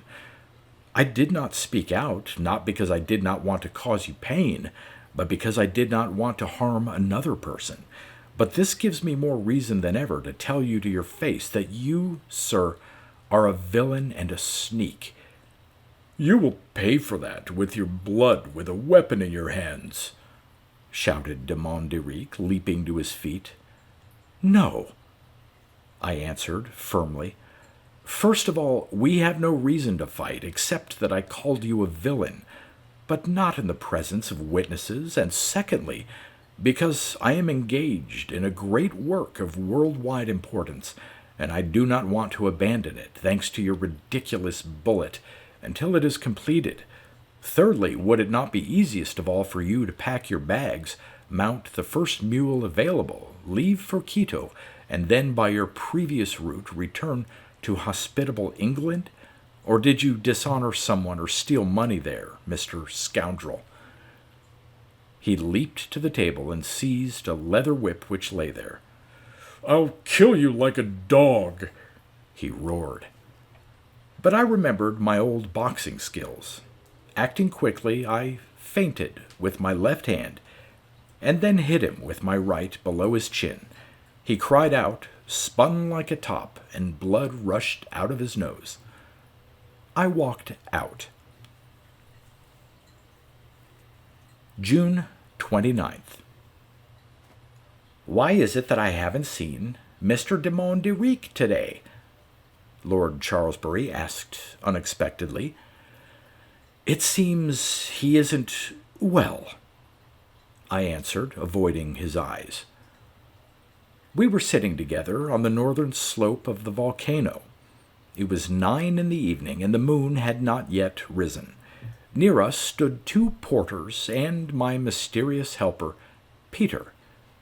Against the quiet dark blue of the sky, the slender electric lines, which we had installed that day, could hardly be seen, and on a great heap of stones rested receiver number 6, firmly braced by basalt boulders, ready any second to open its shutters. "Prepare the fuse," ordered Lord Charlesbury. "Roll the spool down the hill. I'm too tired and excited. Give me your hand. Help me down. This is good, and there is no risk of being blinded.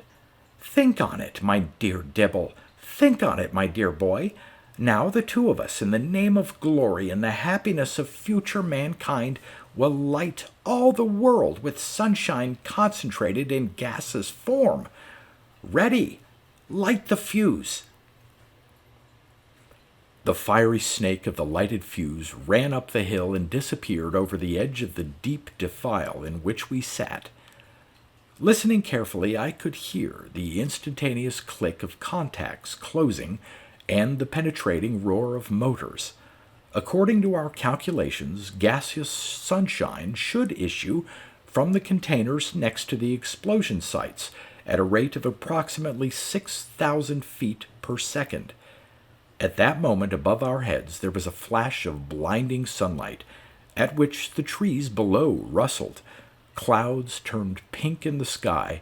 Distant roofs and the windows of houses in Quito gleamed brightly, and the cocks in the village nearby began crowing.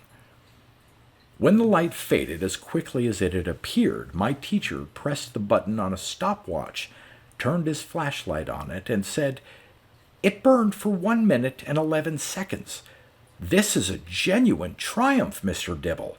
I assure you that within a year we will be able to fill immense reservoirs with heavy, liquid, golden sunshine, like mercury, and compel it to provide light, heat, and drive all our machinery." When we returned home that night, about midnight, we discovered that in our absence Lady Charlesbury and Mr. de Monderique, in the daylight hours, soon after our departure, had seemingly gone for a walk, but then, on mules saddled beforehand, had left for the city of Quito below. Lord Charlesbury remained true to himself. He said without bitterness, but sadly and in pain, "Why didn't they say anything to me? Why this deceit? Didn't I see that they loved each other? I would not have hindered them." At this point my notes end, and at that they were so damaged by water that I could restore them only with the greatest difficulty, and I cannot guarantee their accuracy. Nor can I in the future guarantee the reliability of my memory. But this is always the case. The closer I draw to the final resolution, the more confused my recollections become. For about 25 days we worked steadily in the laboratory, filling more and more containers with solar gas. During this period we invented ingenious valves for our solar containers. We equipped each of them with a clock mechanism with a simple face, as on an alarm clock. Adjusting the dials of 3 cylinders, we could obtain light over any given period of time and lengthen the period of its combustion and its intensity from a dim half-hour of glimmer to an instantaneous explosion, depending on the time set. We worked without inspiration, almost unwillingly, but I must admit that this was the most productive time of my stay on Cayamba. But it all ended abruptly, fantastically, and horribly. Once, early in August, Lord Charlesbury, even more tired and aged than usual, came to visit me in the laboratory. He said to me calmly and with distaste, "My dear friend, I feel that my death is not far away, and old convictions are making themselves heard. I want to die and be buried in England. I will leave you some money, these buildings, the equipment, the land, and this laboratory. The money, on the basis of what I have spent, should be ample for 2 or 3 years. You are younger and more active than I, and perhaps you will obtain some results for your labors. Our dear Mr. Nideston would give his support at any time. Please think on it." This man had become dearer to me than my father, mother, brother, wife, or sister, and therefore I answered with deep assurance, "Dear sir, I would not leave you for 1 minute." He embraced me and kissed me on my forehead. The next day he summoned all the workers, and paying them 2 years in advance, said that his work on Cayamba had come to an end, and that day they were to leave Cayamba for the valley below. They left carefree and ungrateful, anticipating the sweet proximity of drunkenness and dissipation in the innumerable taverns which swarmed in the city of Quito. Only my assistant, the silent Slav, an Albanian or a Siberian, tarried near the master. "I will stay with you as long as you or I am alive," he said. But Lord Charlesbury looked at him firmly, almost sternly, and said, "I am leaving for Europe, Mr. Peter." "Then I will go with you." "But you know what awaits you there, Mr. Peter." "I know, a rope. But nonetheless I will not abandon you. I have always laughed in my heart at your sentimental concerns for men in the millions of years to come, but when I came to know you better, I also learned that the more insignificant is mankind, the more precious is man, and therefore I have stayed with you like an old, homeless, embittered, hungry, and mangy dog turns to the first hand that sincerely caresses it. And therefore I will stay with you, that is all." With astonishment and deep feeling, I turned my eyes to this man whom I had always thought to be incapable of elevated feelings. But my teacher said to him softly and with authority, "No, you must leave, right now. I value your friendship and your tireless labors, but I'm leaving for my native land to die, and the possibility that you might suffer would only darken my departure from this world. Be a man, Peter. Take this money, embrace me in farewell, and let us part." I saw how they embraced, and how blunt Peter kissed the hand of Lord Charlesbury several times, and then left us, not turning back, almost at a run, and disappeared around a nearby building. I looked at my teacher, covering his face with his hands. He was weeping. 3 days later we left on the old Gonzales from Guayaquil for Panama. The sea was rough, but we had a following wind, and to help out the small engine the captain had sails spread. Lord Charlesbury and I never left our cabins. I was seriously concerned about his condition, and there were even times when I feared he was losing his mind. I observed him with helpless pity.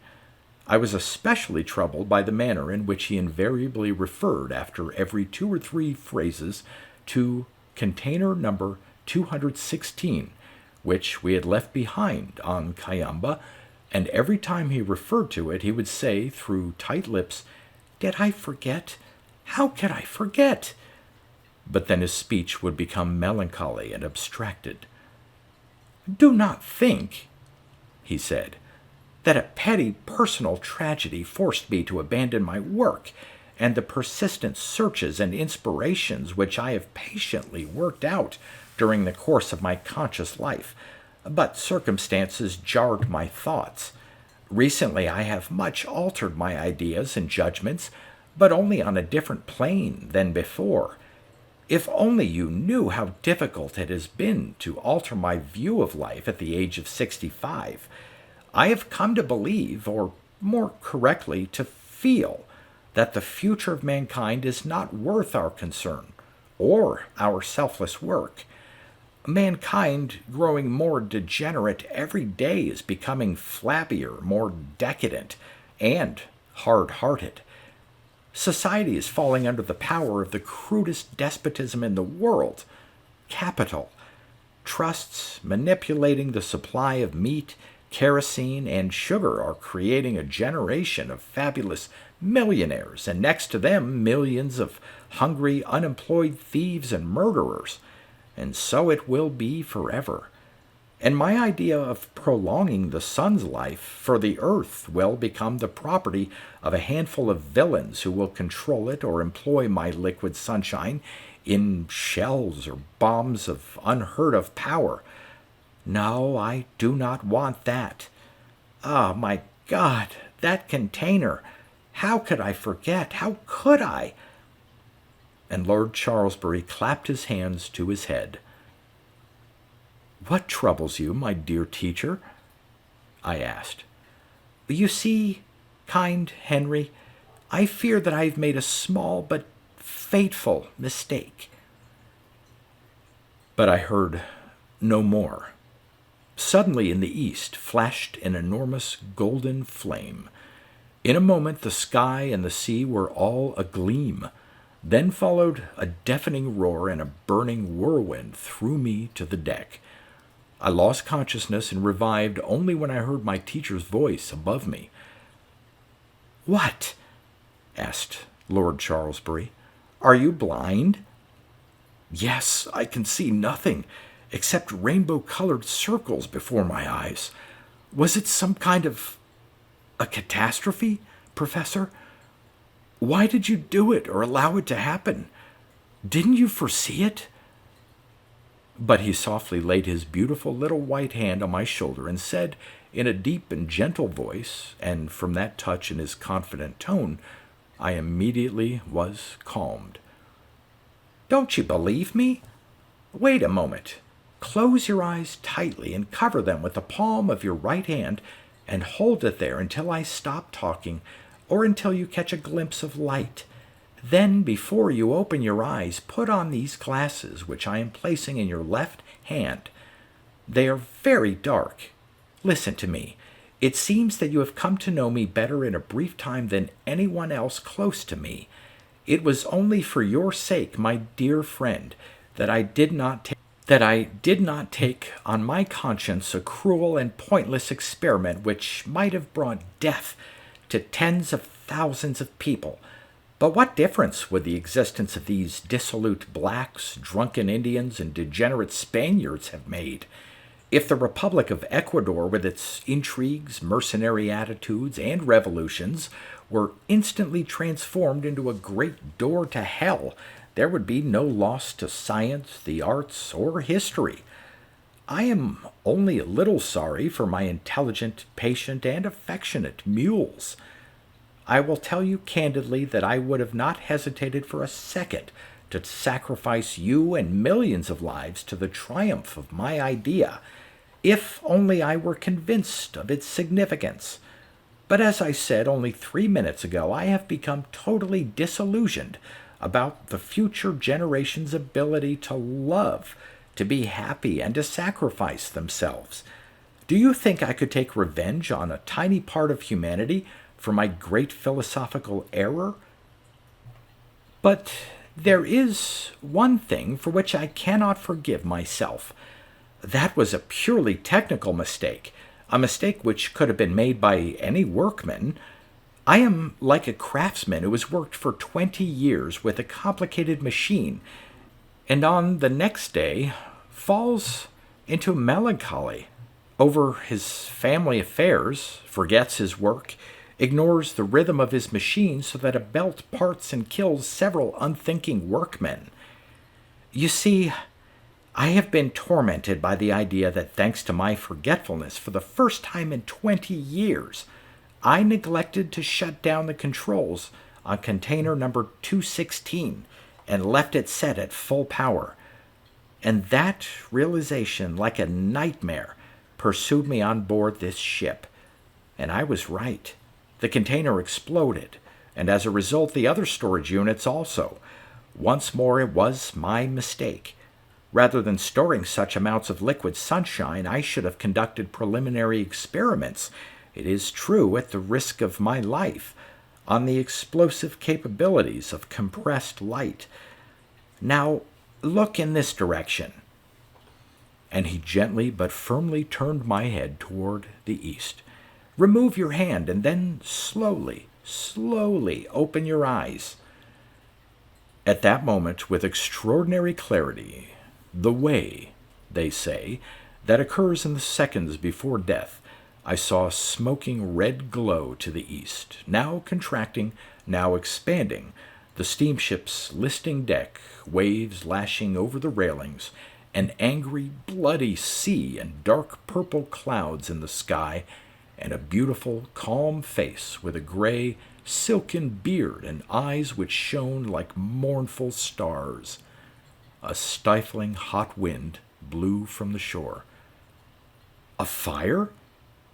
I asked, turning slowly, as though in a dream, to face the south.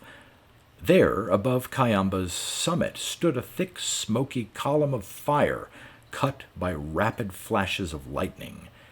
No, that is the eruption of our good old volcano. The exploding liquid sunshine has stirred it into life.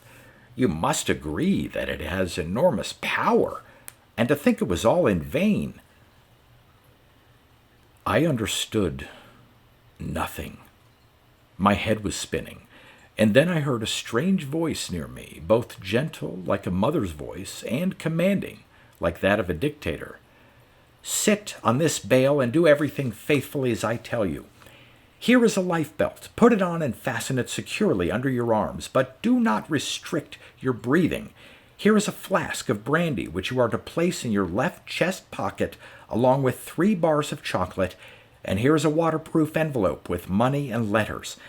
In a moment the Gonzales will be swamped by a terrible wave, such as has rarely been seen since the time of the flood. Lay down on the ship's starboard side. That is so. Place your legs and arms around this railing. Very good. Your head should be behind this steel plate, which will prevent you from becoming deaf from the shock. When you feel the wave hitting the deck, hold your breath for 20 seconds and then throw yourself free, and may God help you.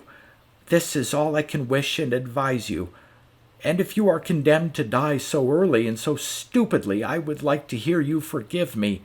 I would not say that to any other man, but I know you are an Englishman and a gentleman." His words, said so calmly and with such dignity, aroused my own sense of self-control. I found enough strength to press his hand and answer calmly, "You can believe, my dear teacher, that no pleasures in life could replace those happy hours which I spent working with you. I only want to know why you are taking no precautions for yourself." I can see him now, holding to a compass box as the wind blew his clothes and his gray beard, so terrible against the red background of the erupting volcano. That second I noticed with surprise that the unbearably hot shore wind had ceased, but on the contrary a cold, gusty gale blew from the west, and our craft nearly lay on its side. "Oh!" exclaimed Lord Charlesbury indifferently, and waved his arm. "I have nothing to lose. I am alone in this world. I have only one tie, that is you, and you I have put into deadly peril from which you have only one chance in a million to escape. I have a fortune, but I do not know what to do with it." And here his voice expressed a melancholy and gentle irony, "except to disperse it to the poor of County Norfolk, and thereby increase the number of parasites and supplicants. I have knowledge, but you can see that it too has failed. I have energy, but I have no way to employ it now. Oh, no, I will not commit suicide. If I am not condemned to die this night, I will employ the rest of my life in some garden on a bit of land not far from London. But if death comes—" He removed his hat, and it was strange to see his blowing hair, tossing beard, and kind, melancholy eyes, and to hear his voice resounding like an organ. "But if death comes, I shall commit my body and my soul to God. May he forgive the errors of my weak human mind." "Amen," I said. He turned his back to the wind and lighted a cigar. His dark figure, defined sharply against the purple sky, was a fantastic and magnificent sight. I could smell the odor of his fine Havana cigar. "Make ready! There is yet only a minute or two. Are you afraid?" "No. But the crew and the other passengers?" "While you were unconscious, I warned them. Now there is not a sober man nor a lifebelt left on the ship. I have no fear for you have the talisman on your finger. I had one too, but I have lost it. Oh, hold on, Henry!" I turned to the east and froze in horror. Toward our eggshell craft from the east roared an enormous wave as high as the Eiffel Tower, black, with a rosy white frothing crest. Something crashed, shook, and it was as though the whole world fell onto the deck. I lost consciousness once more and revived only several hours later on a little boat belonging to a fisherman who had rescued me. My damaged left hand was tied in a crude bandage and my head wrapped in rags. A month later, having recovered from my wounds and emotional shock, I was on my way back to England. This history of my strange adventure is complete. I must only add that I live modestly in the quietest part of London, needing nothing thanks to the generosity of the late Lord Charlesbury. I occupy myself with the sciences and tutoring. Every Sunday, Mr. Nideston and I alternate as hosts for dinner. We are bound by close ties of friendship, and our first toast is always to the memory of the great Lord Charlesbury. H. Dibble. P.S. All the personal names in my tale are not authentic, but invented by me for my purposes. 1913.